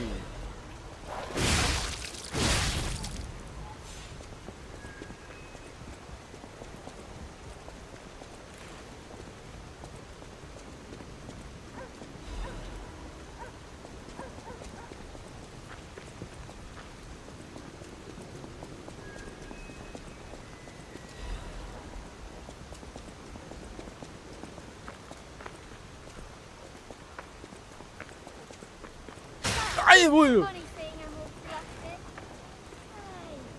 What the fuck is that? Is she gonna kill me?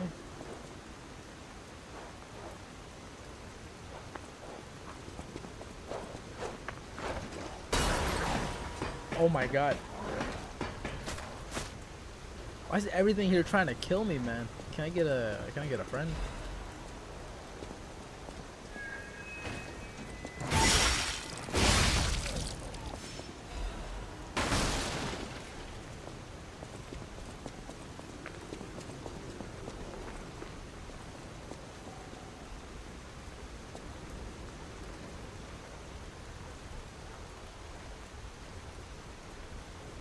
I think taking an entire like fantasy aspect of something, taking the entire fantasy aspect of something, or a very unnatural aspect of something, and giving a real twist to it, or a twist that could be 100% real, instead of just like fully being in that fantasy realm, is so boring. I don't know what kind of mindset you have to have for that, to like think like, oh, and then they woke up, or and then it turns out they were in a coma or something like that. Like, I have no idea where that line of storytelling is actually like viable.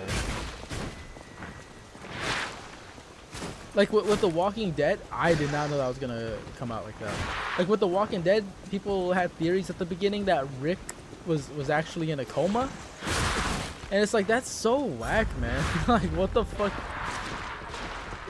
Can there just be some zombies? Can there just be some zombies, man? Why does he gotta be in a coma? I think it's really cute in some aspects, kind of like Super Mario 3, though, where it's like there's actually stuff hinting that it could be a play or something. I think that's a cute little twist. Ow.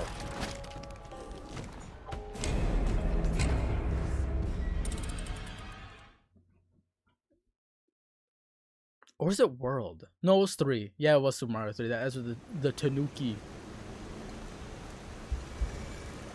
The Tanuki suit. Or it's all just a little play.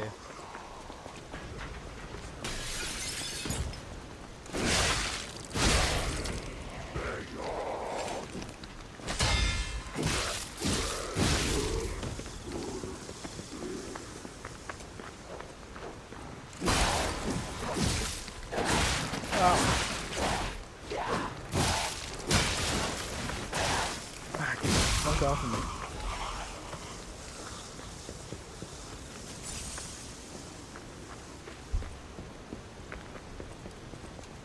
I don't know. Maybe some people just don't like stories. Maybe well, probably stories, but they just don't like the runaround that the stories give. Like theoretically, they would want episode 1, and then the very final episode at the end of season 7, and then just feel everything in between, and they'd like be okay with that.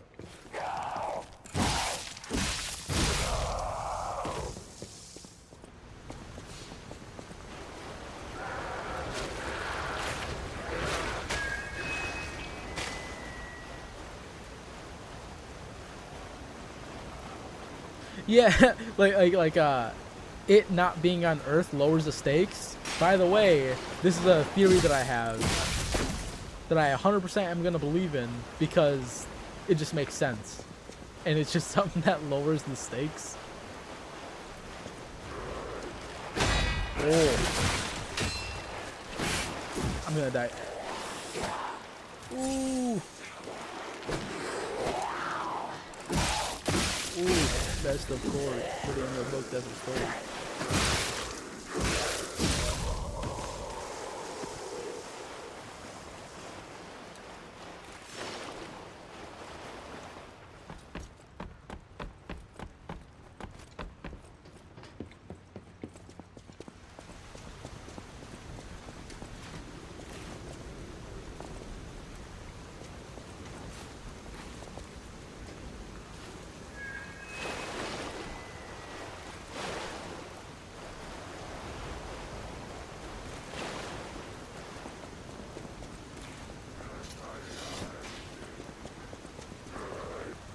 Uh-oh.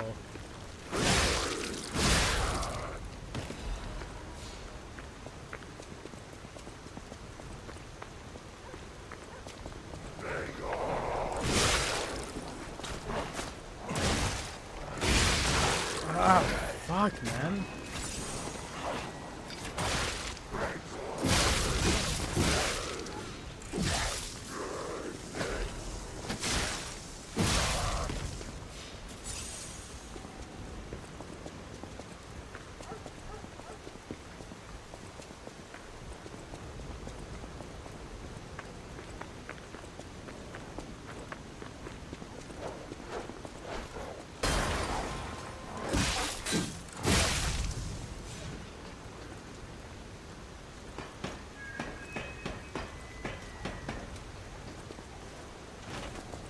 Oh, what the fuck was that? Was that a glitch? Is that like a weird hit edge thing? Or did I look away for a second? No, I don't know. I think the concept of ordinary people in extraordinary circumstances, or vice versa, extraordinary people in ordinary circumstances, is really fucking cool. I really like those. That's why I hate Chosen One stories, or like a specific race of people or species of alien that can do this super special thing that no other person could do, like Super Saiyan or something. Except Super Saiyan kind of gets a pass just because Saiyan, like Super Saiyan's fucking dope and iconic. And I will be biased on that one. But it immediately kind of got ruined when Trunks came to the picture. Oh my god!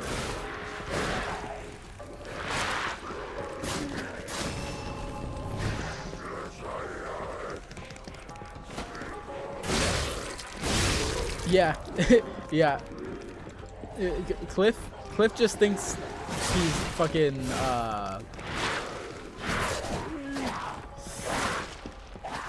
Cliff just thinks he's George Lucas.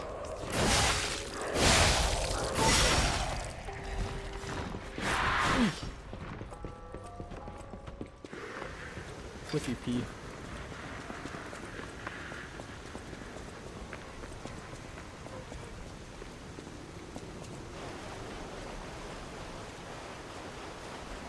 Damn, boss fight already right here? What about... Is that gonna be the whole run back? That's fucking crazy. That's a crazy run back for this game.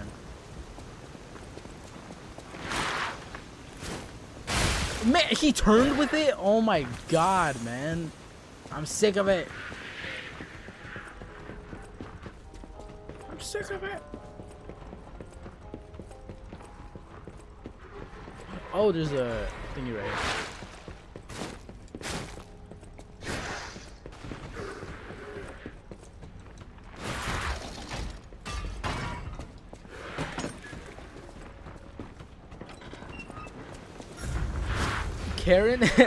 Karen Travis literally said that they didn't even know what the Pendulum War was when they told her. When they told her to write it. Which is awesome. It's awesome. Cause who the fuck cares? Who cares about the story for the game? Who cares? I don't even care.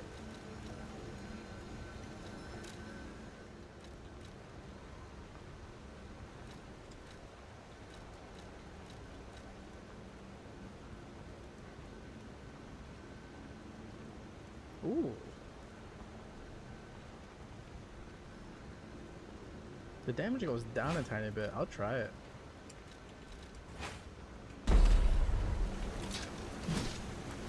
This is crazy.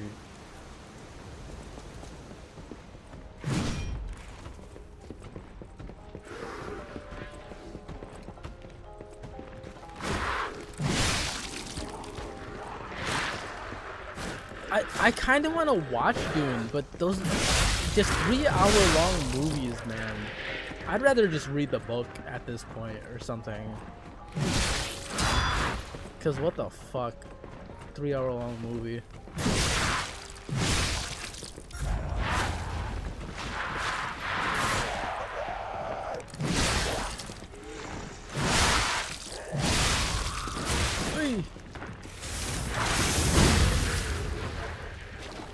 Like, if there's any movie I have to have like an intermission, in, I kind of don't want to watch it or something. Like, same thing with the Titanic. That's like the only movie that I really give a pass. Other than Avatar, my friend kept on telling me Avatar was super good, so I watched it and I really enjoyed it. So I finished all of them. But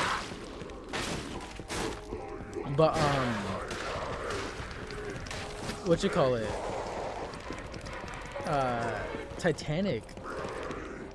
I like walked out halfway through, walked out of my room and like got food and I was like, oh my god, fucking let me take a break.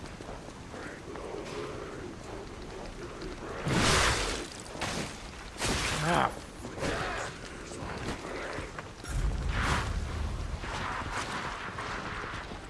Oh, and The Flash? Was The Flash 3 hours long? The last one that came out? I don't think that was 3 hours long.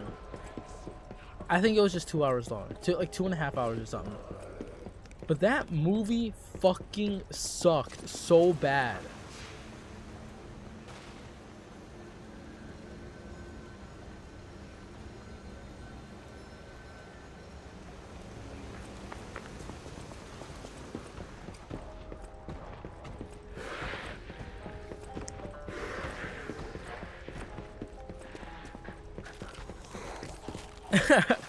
You think Rod Ferguson just tried to like ease Cliffy B's mistake or something? Cliffy B's not thinking it through. He's like, no, it makes sense. Cliffy, they'll love it. Come on, just go up there and tell him.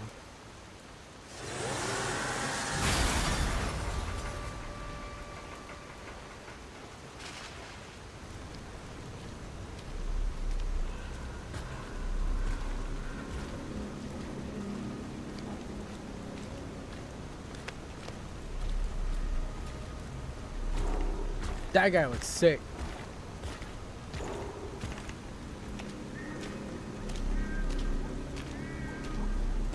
That guy not so sick. She looks about average.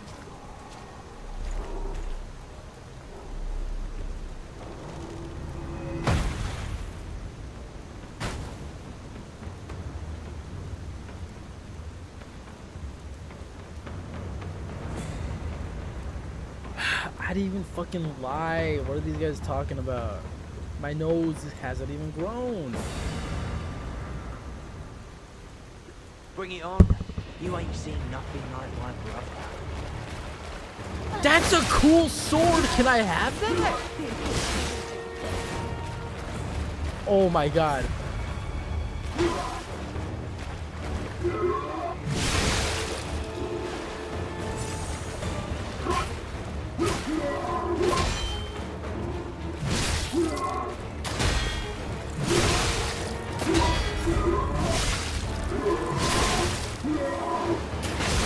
Look at that! Why does he dash so far forward? I don't like that about these. Like, just give them a long attack.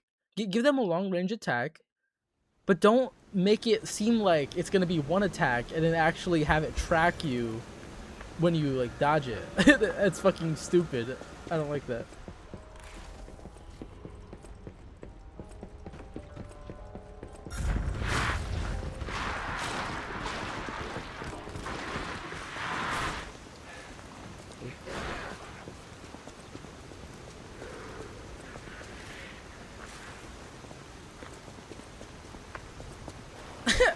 Wait, why would somebody ask that though? Why Marcus has blue eyes? I feel like that's a sweet answer. My dad had blue eyes. That's a sweet answer. Bring it on. You ain't seen nothing like my brother.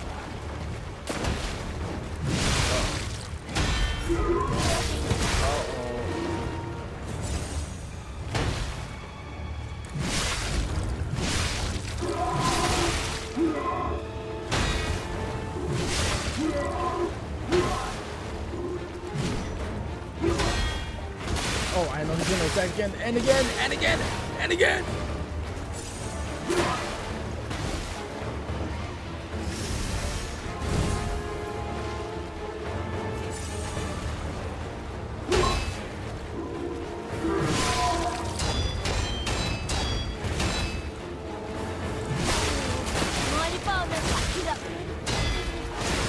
Ah, I missed that one.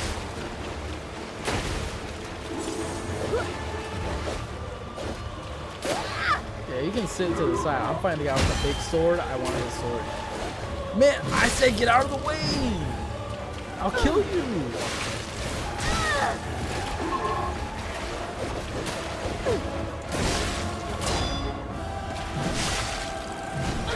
Oh.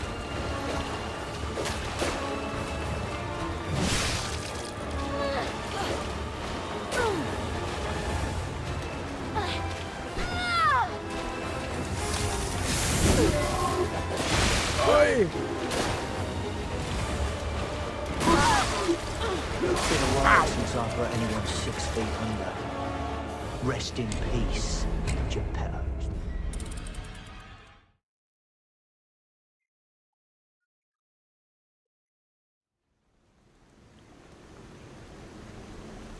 Oh, is that true?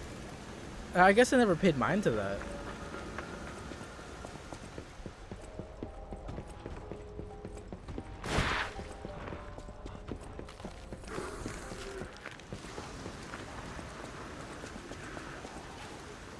Oh no, they're blue. They're icy blue because they're ice cold. Because he's just cold-hearted. And he's tough as nails. And he's been through so much. Lucky they're not black like his heart. Bring it on. You ain't seen nothing like my brother.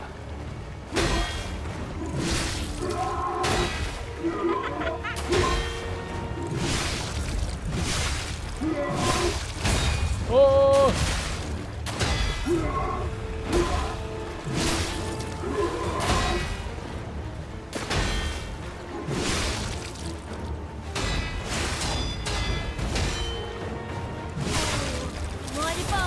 That one takes so long. It takes so long. He's gonna recover. No, he's gonna recover. Ah, yeah, he recovered. Just kill me. Demonstration time. Who wants?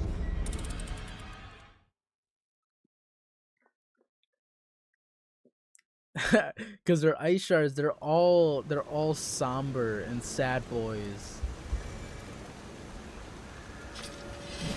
Why don't we ever hear about Adam Phoenix's dad? What if Adam Phoenix's dad was also just as distant? Gerald Phoenix.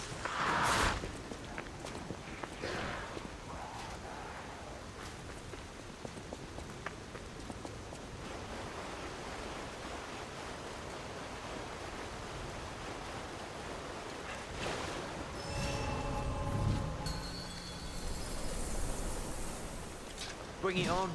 You ain't seen nothing like my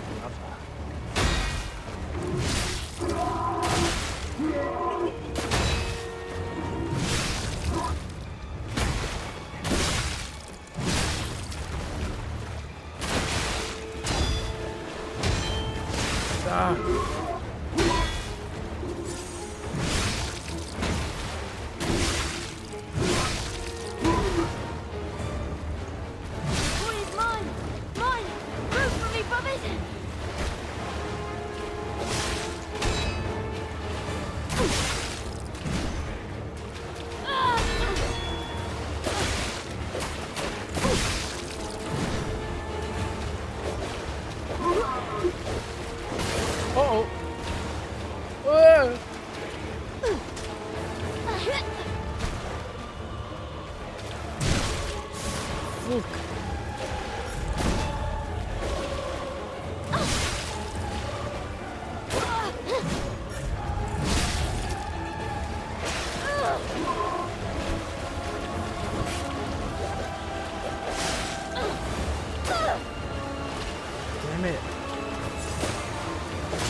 Oh, this one's fucking dying.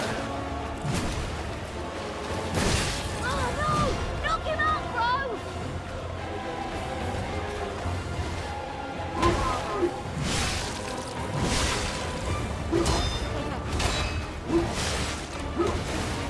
God, dodge!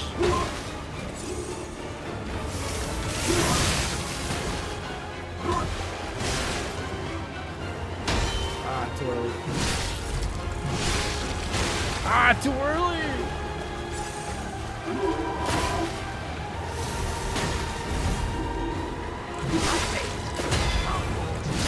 It's my turn!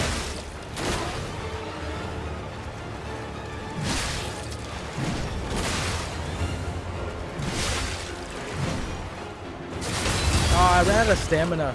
Fuck, I wasn't paying attention.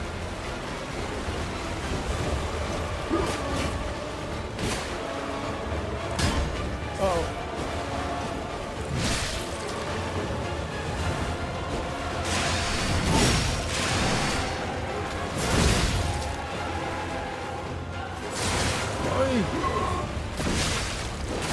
Damn it! So this is Geppetto's pub now, huh? Gotta admit. I went to itch my nose! I went to itch my nose! Stop!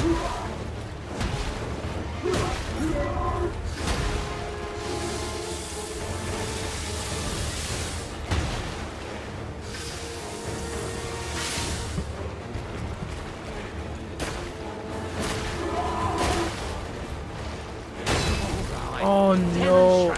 Oh my god.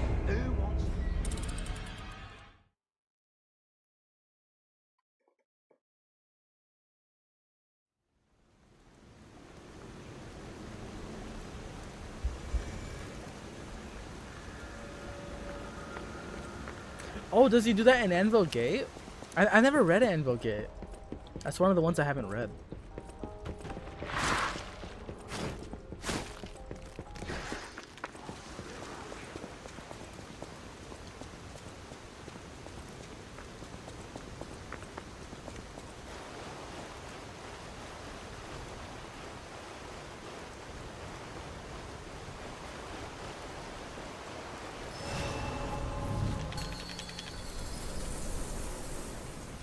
Bring it on.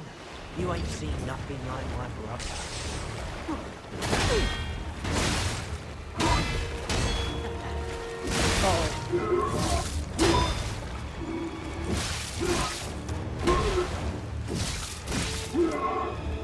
This is doing a good amount of damage. Why?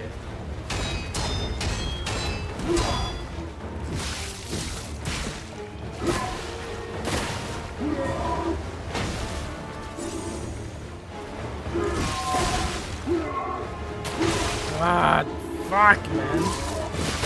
Oh my god! Alright, we got it.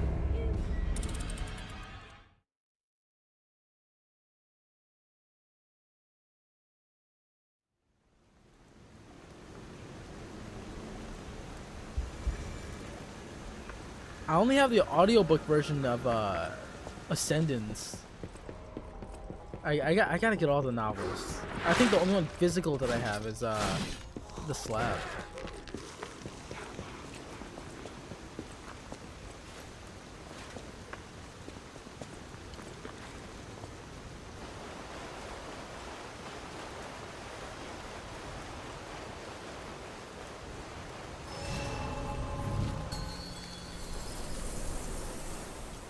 Bring it on.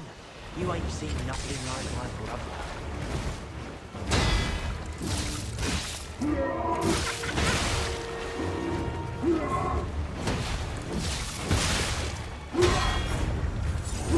Ah, dodge, man! You're already done with the fucking animation. Why do you take forever to do everything? You puppet! God! Let's fucking get it. Oy! Oy! This is doing a lot of damage. I know this is doing a lot of damage.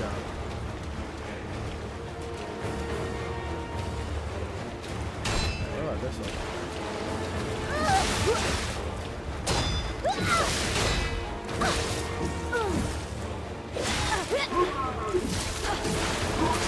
Ah, I couldn't dodge fast enough.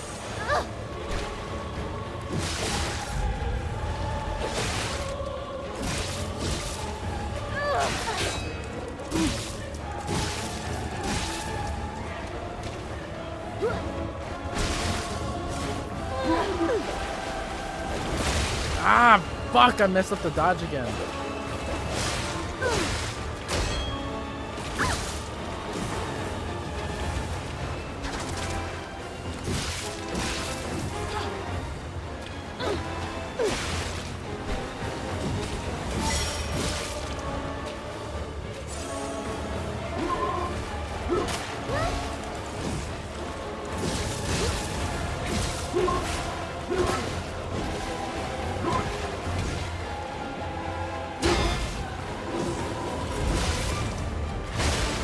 Dude, what is it with the fucking dodge, man? You can block and dodge at the same time. Why the fuck is it not coming out? Ah, I did the charge heavy. I'll make sure to recycle your path.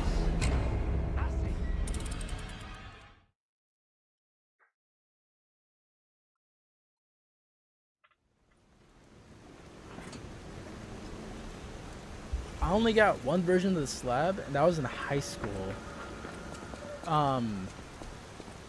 It was one of the first novels, like the first full novels that I read that wasn't like rated T for teens. Unless it was rated T for teens. Or I guess like a teen level book.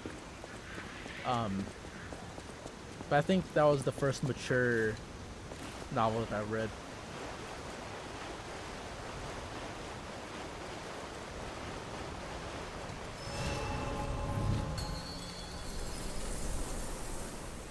Bring it on.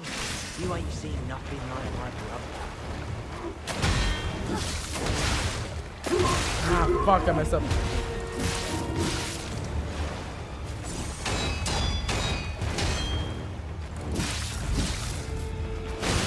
Dude, like, I can't dodge that. Why not? What is the fucking point?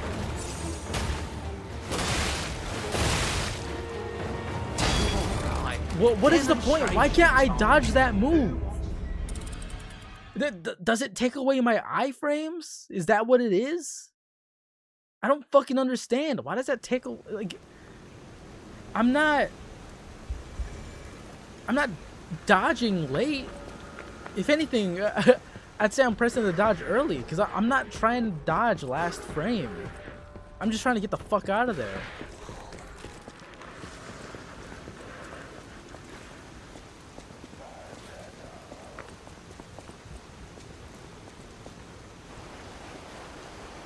Yeah, I hope I get like one of these goddamn weapons.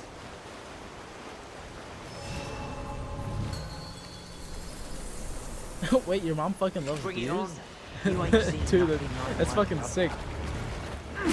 Ah.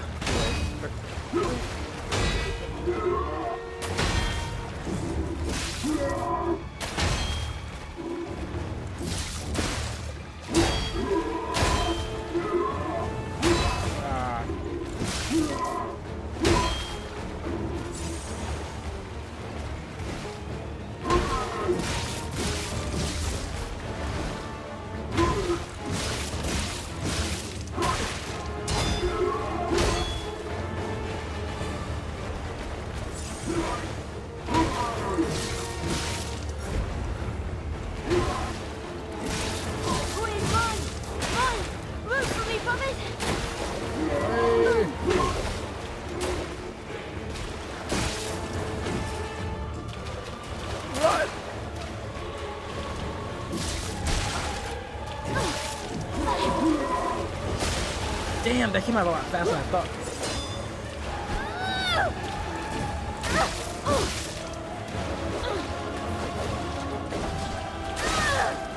I feel like the small one gets fucked up by this blade a whole bunch more.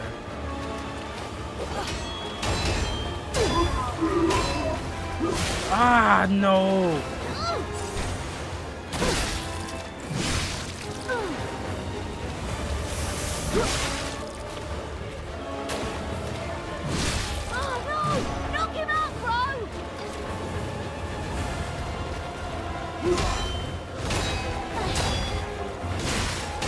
my god.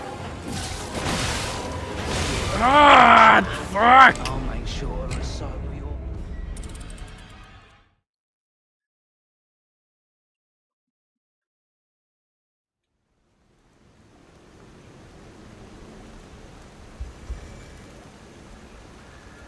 Was it like a second copy of Gears 3, or what was it? Like the first one you got?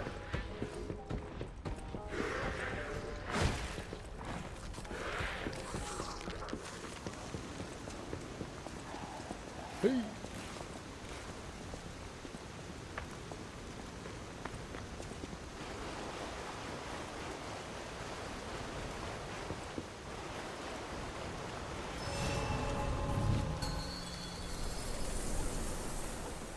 Bring it on. You ain't seen nothing like my brother. I keep on doing that one too early, or too late.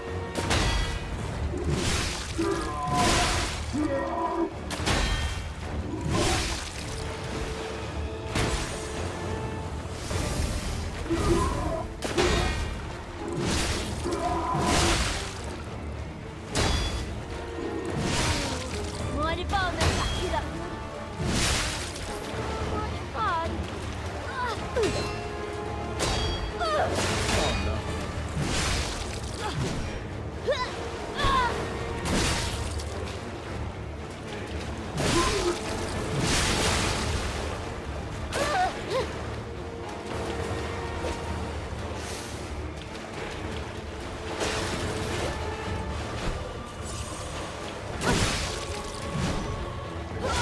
Ah, damn. Ah, fuck. Just one more squeeze, man. Knock him out, bro! Ah, I got greedy.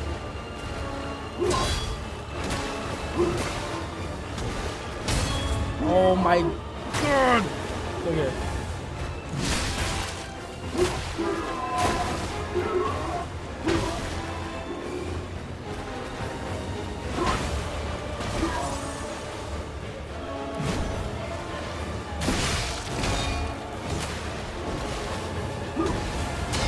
Come on!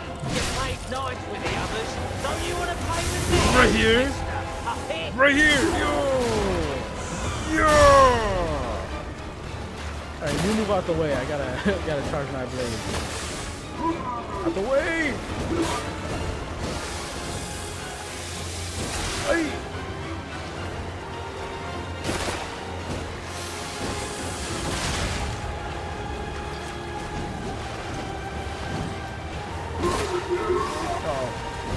Oh, fuck.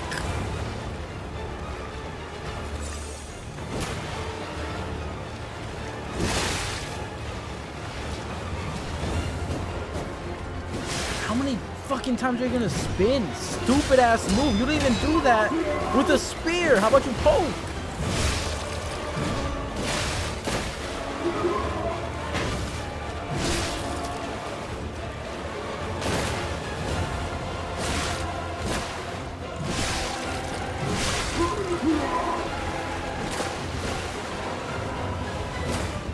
Hey.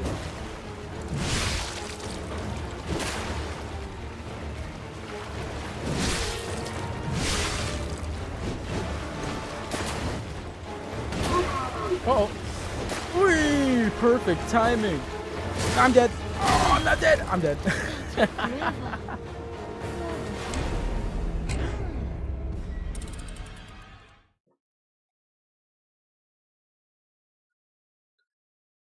Oh, she got you to the pre-order? Man, my family was whack. My family wouldn't even let me get Tekken 4 for a couple dollars at the flea market.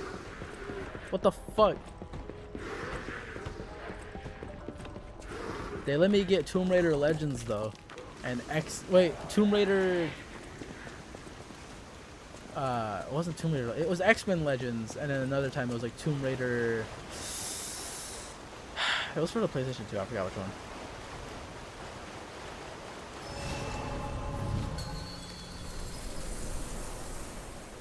Bring it on. You ain't seen nothing like my brother.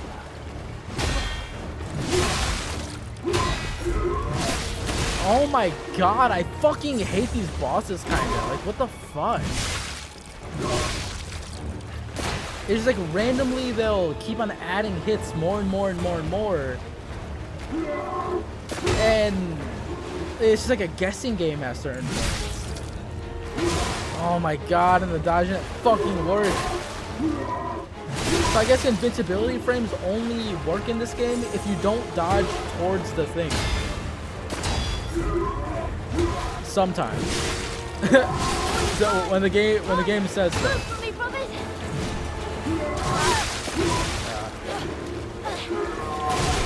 Gotcha. I'll make sure to recycle your parts. It's like every time they can do like one to 5 hits, and by the time you realize that they're actually not gonna go for the 3rd hit, you're already about to attack.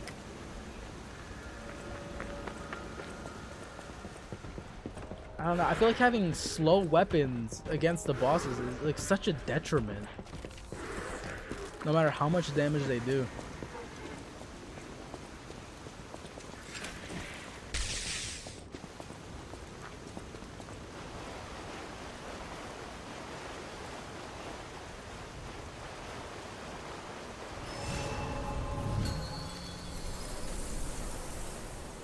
Bring it on. You ain't seen nothing like my brother. Ah, too early.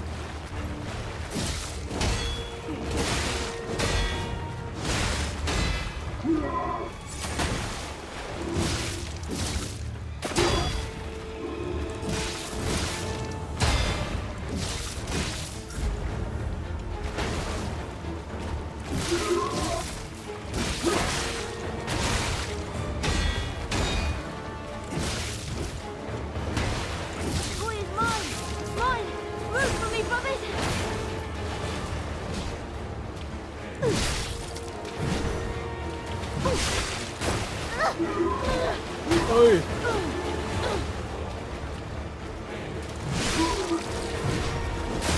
Ah, I couldn't recover fast enough.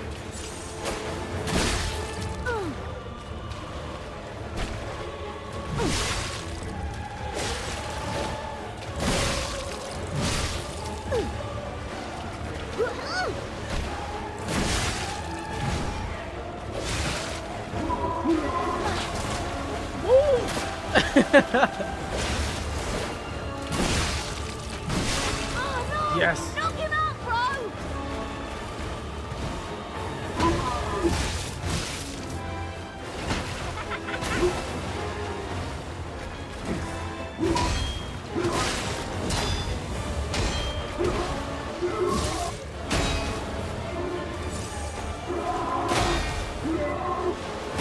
Oh my god, I already fucking dodged twice. Isn't that the one where he slams straight down and you could dodge it like 6 minutes behind?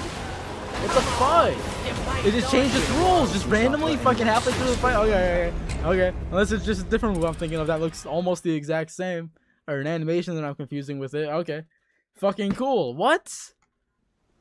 The ones where he slams straight down, especially that one, I don't think that one follows you. It's not supposed to. It hasn't the last fucking 50 times he did it. But that time it was the most perfect fucking track.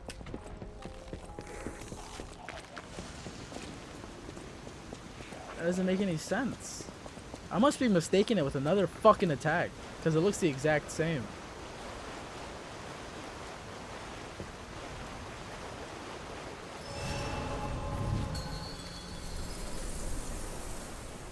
Bring it on. You ain't seen nothing like my brother. Ah.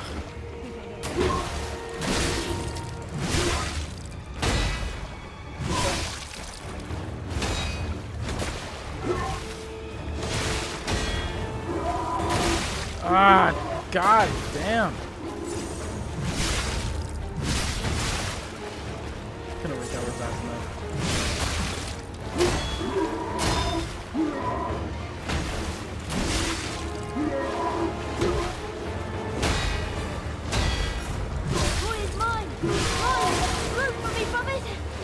Oh my fucking god! Why does he jump so far with that? Why does he jump forward at all with that? Did he just slam the ground? What the fuck? Oh my god, look at that. Just fucking kill me, man. I got one more Estes. Just fucking kill me. Oh my god. What is the point of that shit? He already has a big ass sword. Does he really need to jump 18 feet forward when you're already out of the way? Jesus. What's one stupid trait we could add to this fucking character? Dodging him seems a little bit too easy. Like, what the fuck?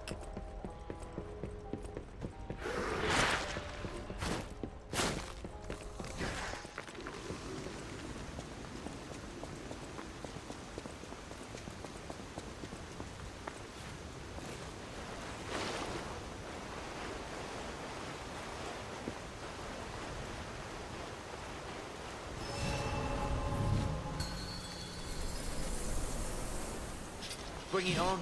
You ain't seen nothing like my brother.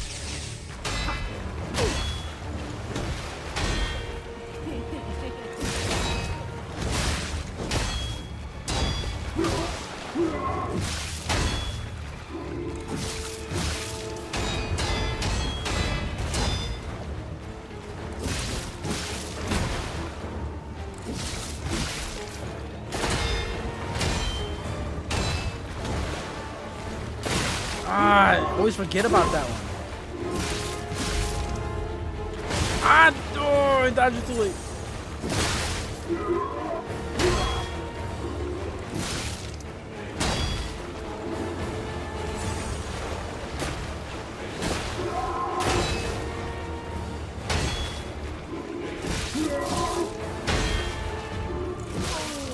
Mind if I make that kid up good? That'd be so much fun.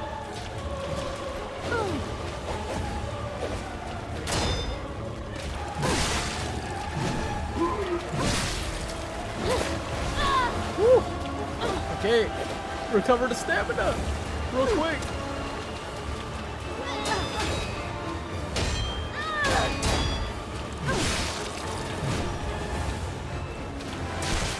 Damn it.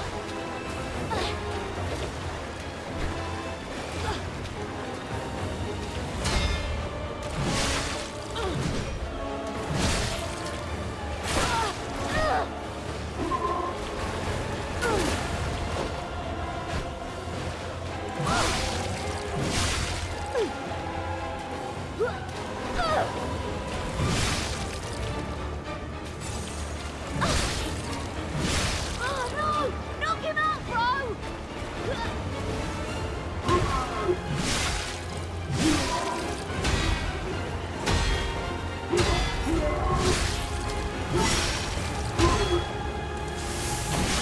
Oh my god, I didn't charge it! Oh, yes. Come on! You played nice with the others. Don't you want to play with me, Mr. Puppet? Ah, fuck, man.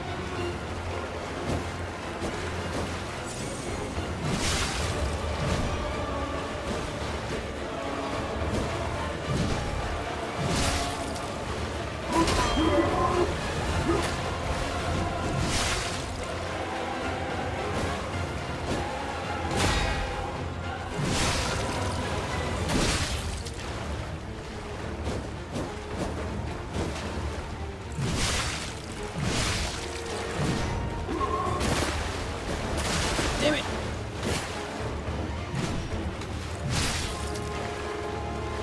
Alright, calm down. Just for 1 second, calm down! Calm down! Oh my fucking god! Now you just want to attack one after another and shit? Oh my, what happened to being scared just a second ago? What the fuck? Oh my god! Can I... You know if I got downtime?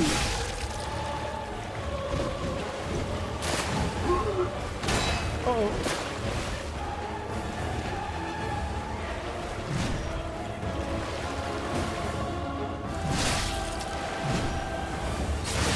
Ah, fuck. Thank God I'm gonna try on that shit. Gotta admit, Uh-oh. Oh my god, man! That's so fucking irritating. That's the most irritating shit about the fight. I'd rather be jumped by all 5 of them than fucking deal with that. Ah, dude. Oh, okay. The last couple times just stunned him, but this time it didn't. Okay, cool. Cool, fine, awesome, sick, cool, fuck, cool, sick, cool. Block at least 2 of them perfectly, and it hit him, it stuns him, but not that time, not that time. It's fine, it's fine, it's fine. Doesn't even fucking matter. It's not like consistency means anything.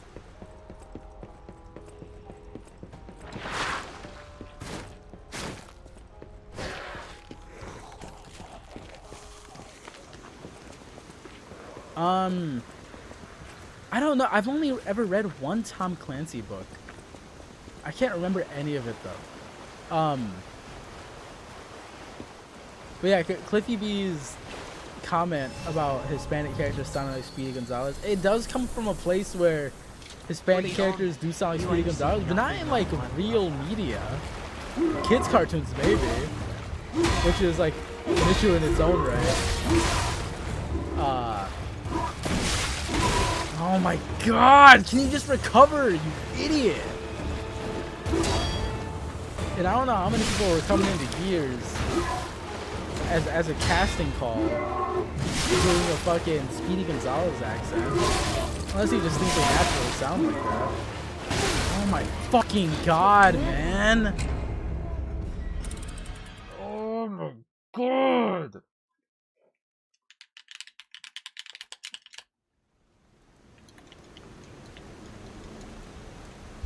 Fuck this big ass blade, dude. I feel like it's slowing the fucking weapon down.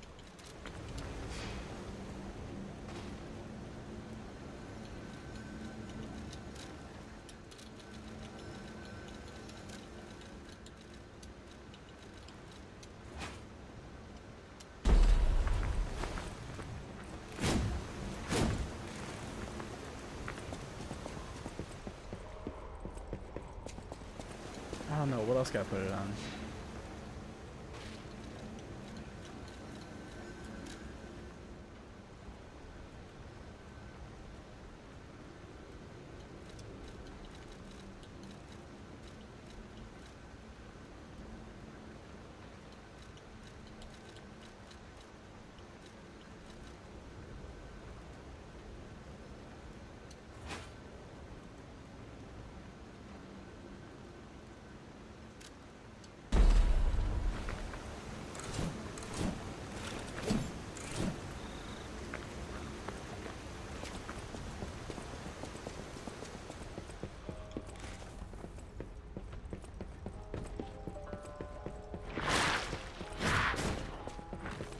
Yeah, it's kind of like a certain demeanor you gotta take when making a comment like that. And the way he worded it just made it sound really fucking weird.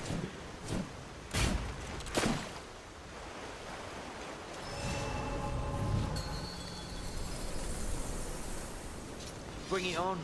You ain't seen nothing like my brother.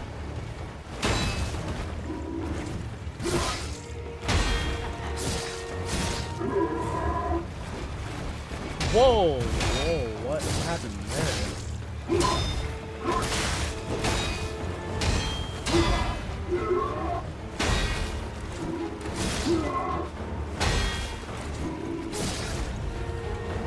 I don't got the range like the last one, but it's fine.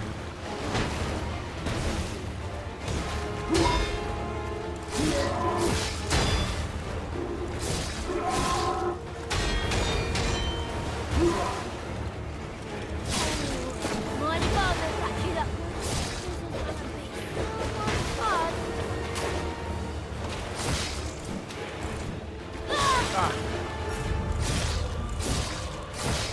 Oh, this is cheating. Oh, this is cheating. I'm glad I didn't get stuck with that. Oh.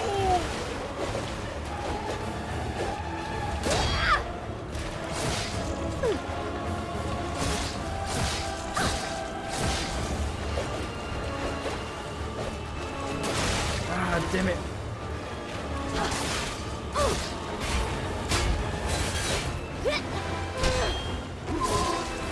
Oh no! Knock him out, bro!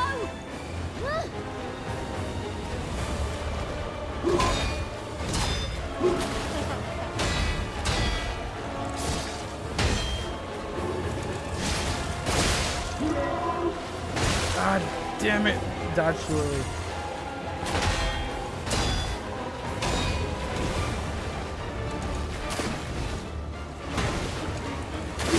Yes.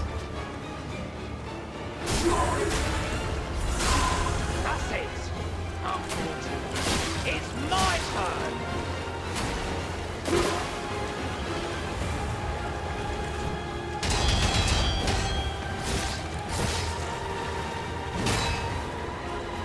Damn it. Wait. No. Just dodge already.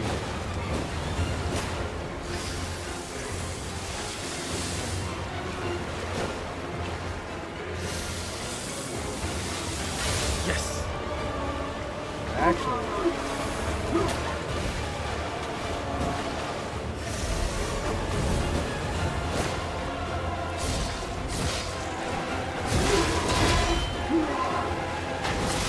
Damn it. Hey.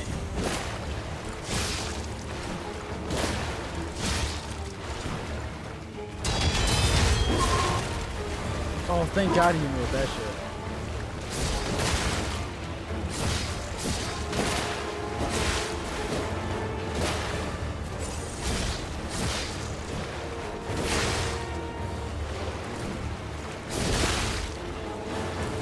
So this is Geppetto's puppet, huh? Gotta admit, knows what he's doing. Oh my God, look how far he goes. Every time I think I'm out of range, it's just, he increases it by like tenfold. Oh my God. Hey.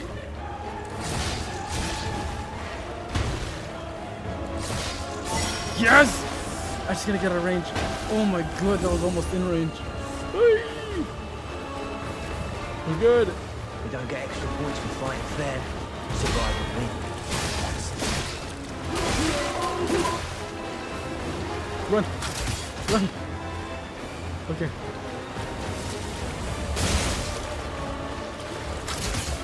Oh no!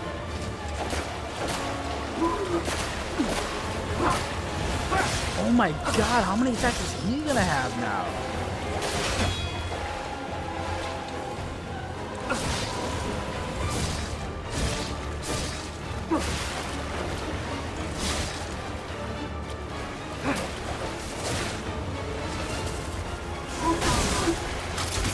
No! No! Wait, he saved me! My hero! You know, bastard. Oh You're a no! Just lose his Yo, get off me!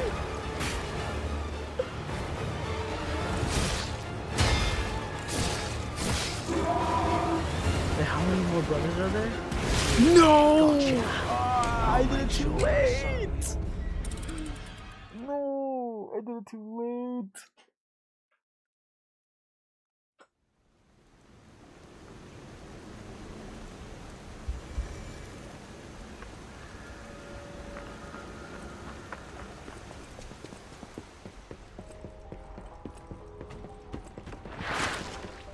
I almost got him. I got him this time. I got him this time.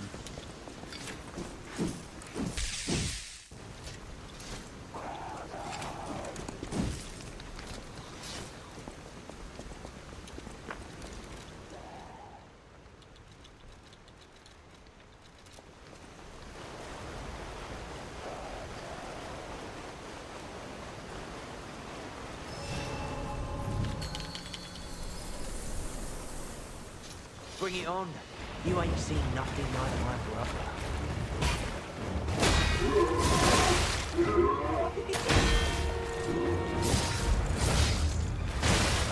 You actually can't dodge in that fucking direction. Oh my God, it's so irritating.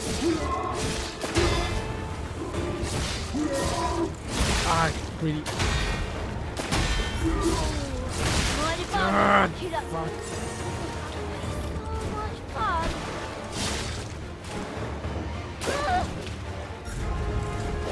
Damn it.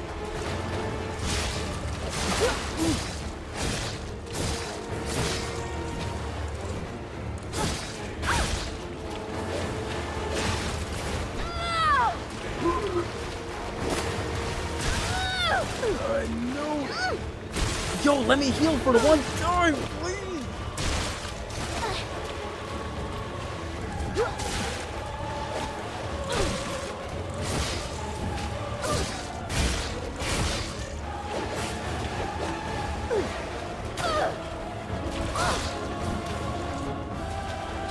Oh no!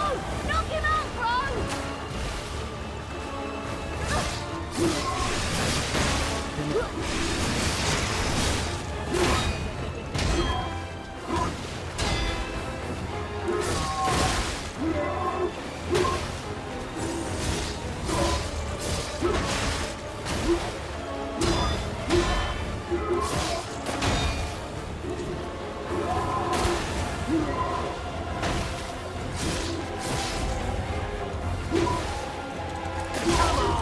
You played nice with the others. Don't you want to play with me, Mr. Puppet?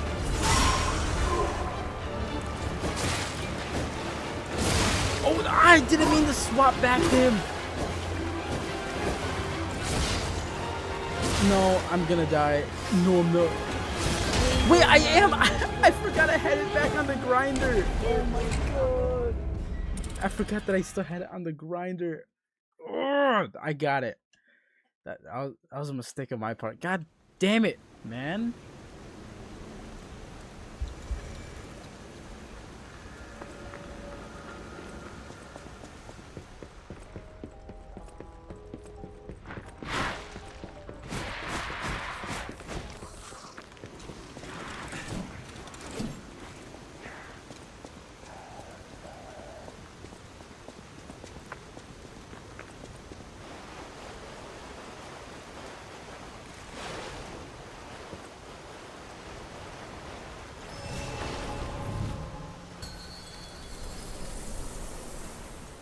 Bring it on.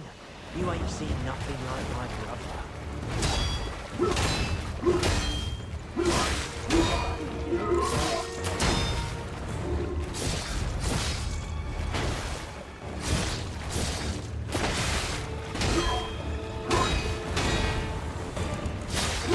Ah, fuck.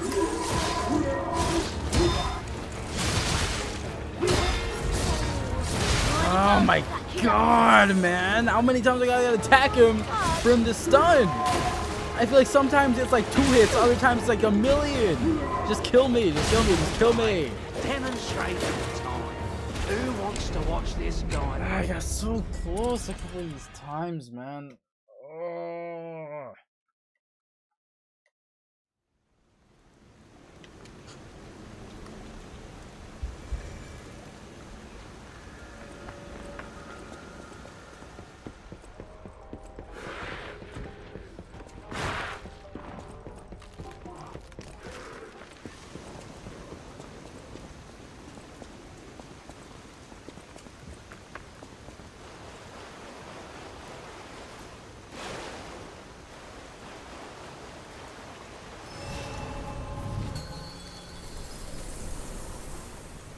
Bring it on. You ain't seen nothing like my brother.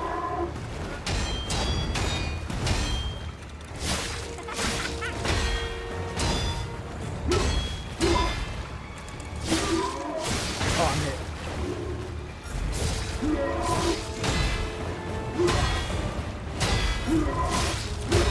Yes! Ah, just get the fuck away from me now! Your teammate's already out. Just get the fuck away from me.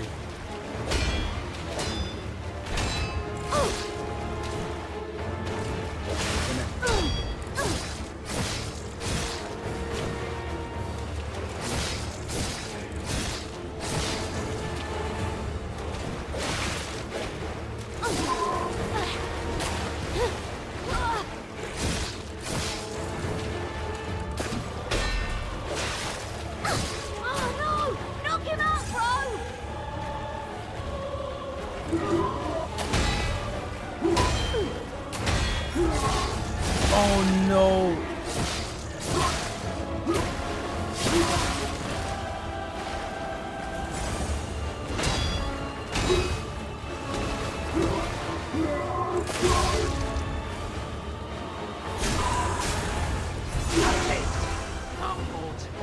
It's my turn!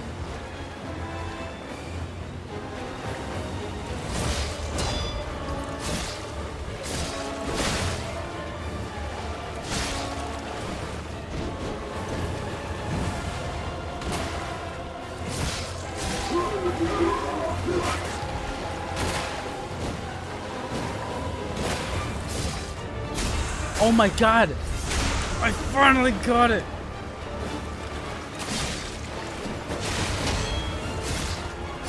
So this is Geppetto's puppet, huh? Gotta admit, he knows what he's doing.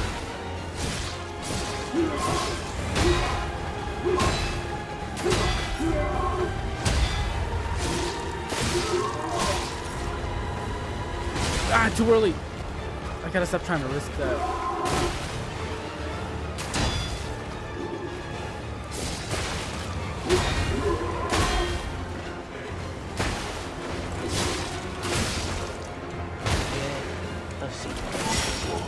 Oh no! The worst possible fucking time to happen. Let me breathe! Let me breathe!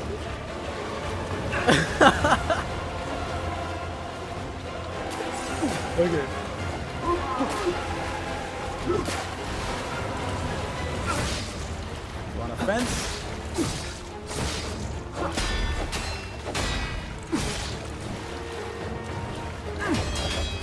No.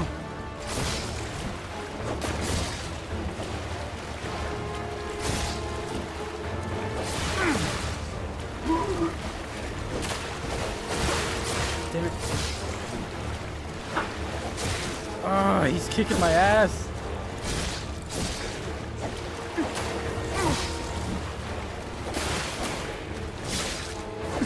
You no bastard. You're a sweet cook. It's the news of yours.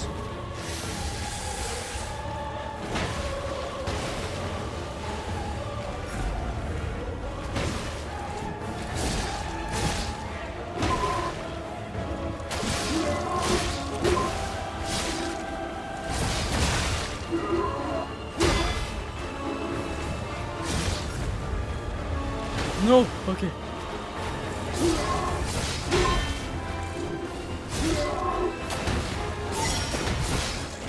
No, I got greedy. No, I had everything right in that moment. Did you see that? I literally had everything. I had the heal. I had the critical hit. Oh, God. I got so greedy. I could have beat it right there. My tongue was hanging out of my mouth. I was so focused. Oh my god.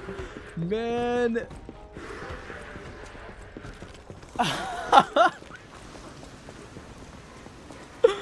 I can't believe it.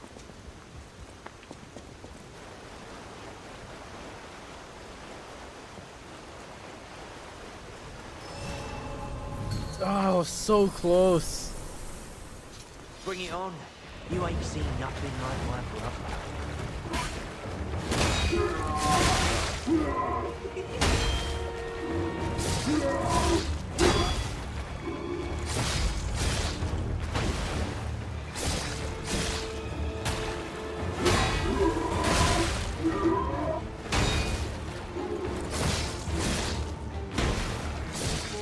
Boy is mine! Mine! Root for me, brothers!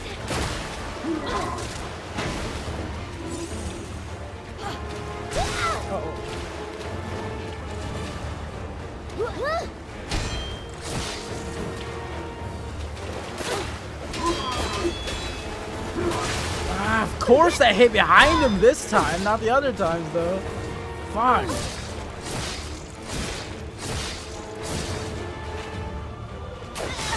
Oh no.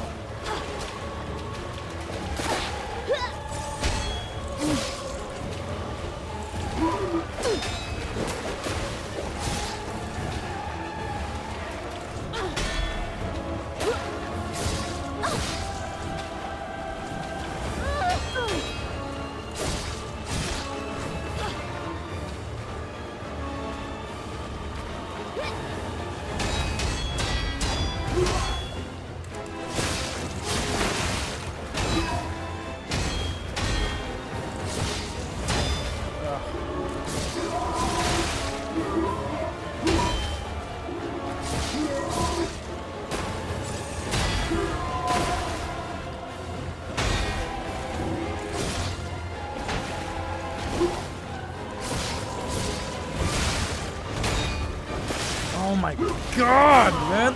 You played nice with the Fuck. others. So you want to play with me, Mr. Puppet? I come through. No! Wait, come down. Come down. Come down.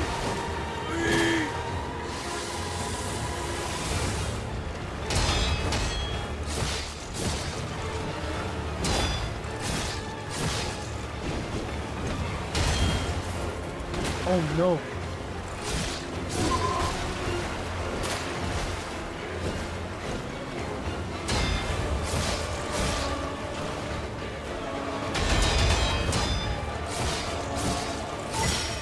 No.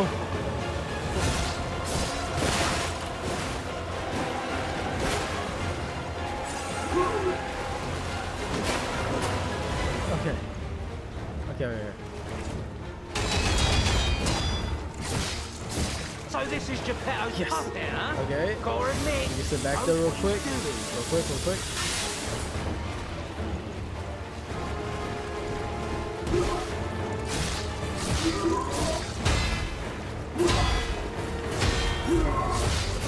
No, damn it.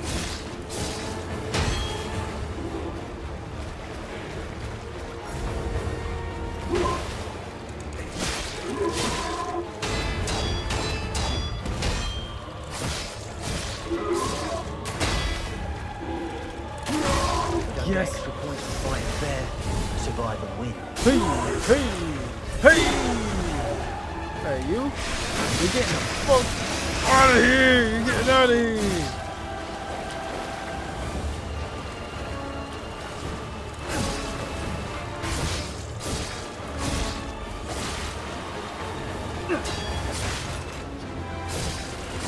You know, bastard. Okay, yeah, you're the fuck out.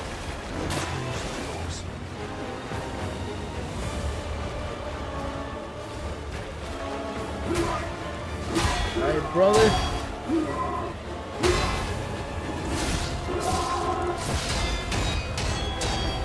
Alright.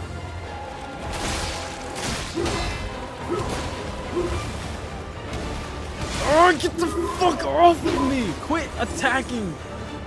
Just take it! Oh! Oh!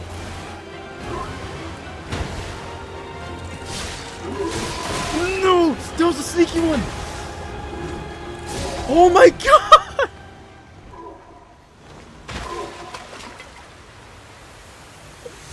Oh! This puppet's crazy. Yeah, he got what he fucking deserved. He came at me with a with a weapon that weighed more than all of us combined.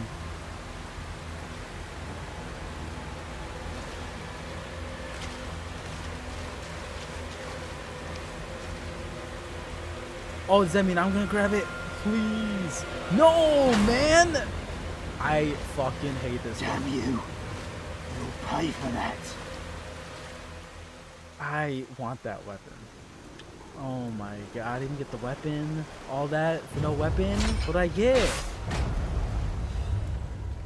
I get a taunt? Oh my god, how do I taunt?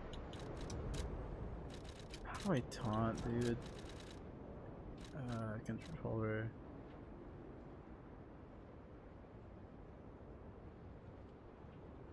What the fuck, man? I'd even get... Man, where's the taunt button? What the fuck? Key settings. Where's the... What? So I get a taunt, but there's no I get a taunt, but there's no emote button? How do you emote in this shit?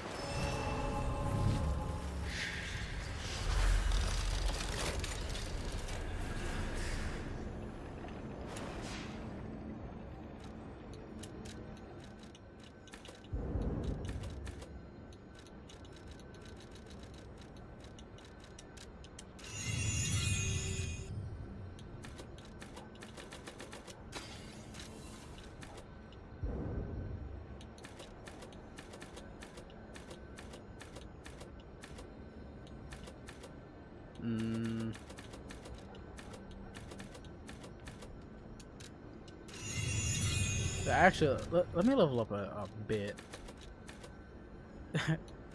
I'll put a whole bunch of these in there. Damn, that's a lot. That's probably gonna be one upgrade. Yep. That's good.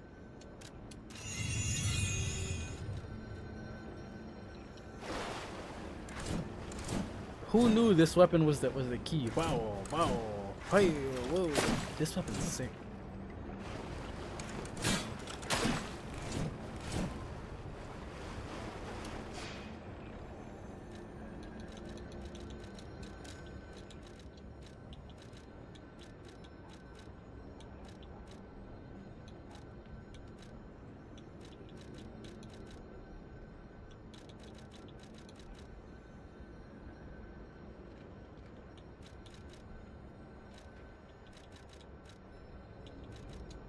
All right.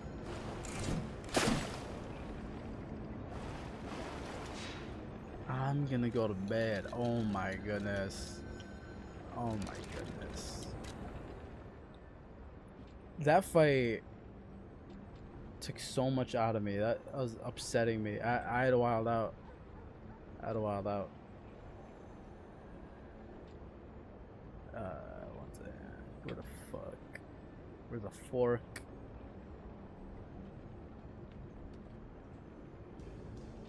Damn.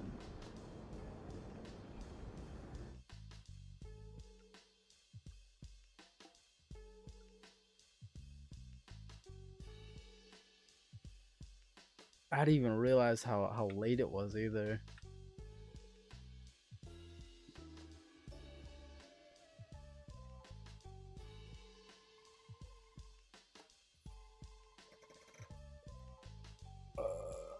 Yeah, it is 2:30.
Have a good day, everybody. Have these next hours be fruitful.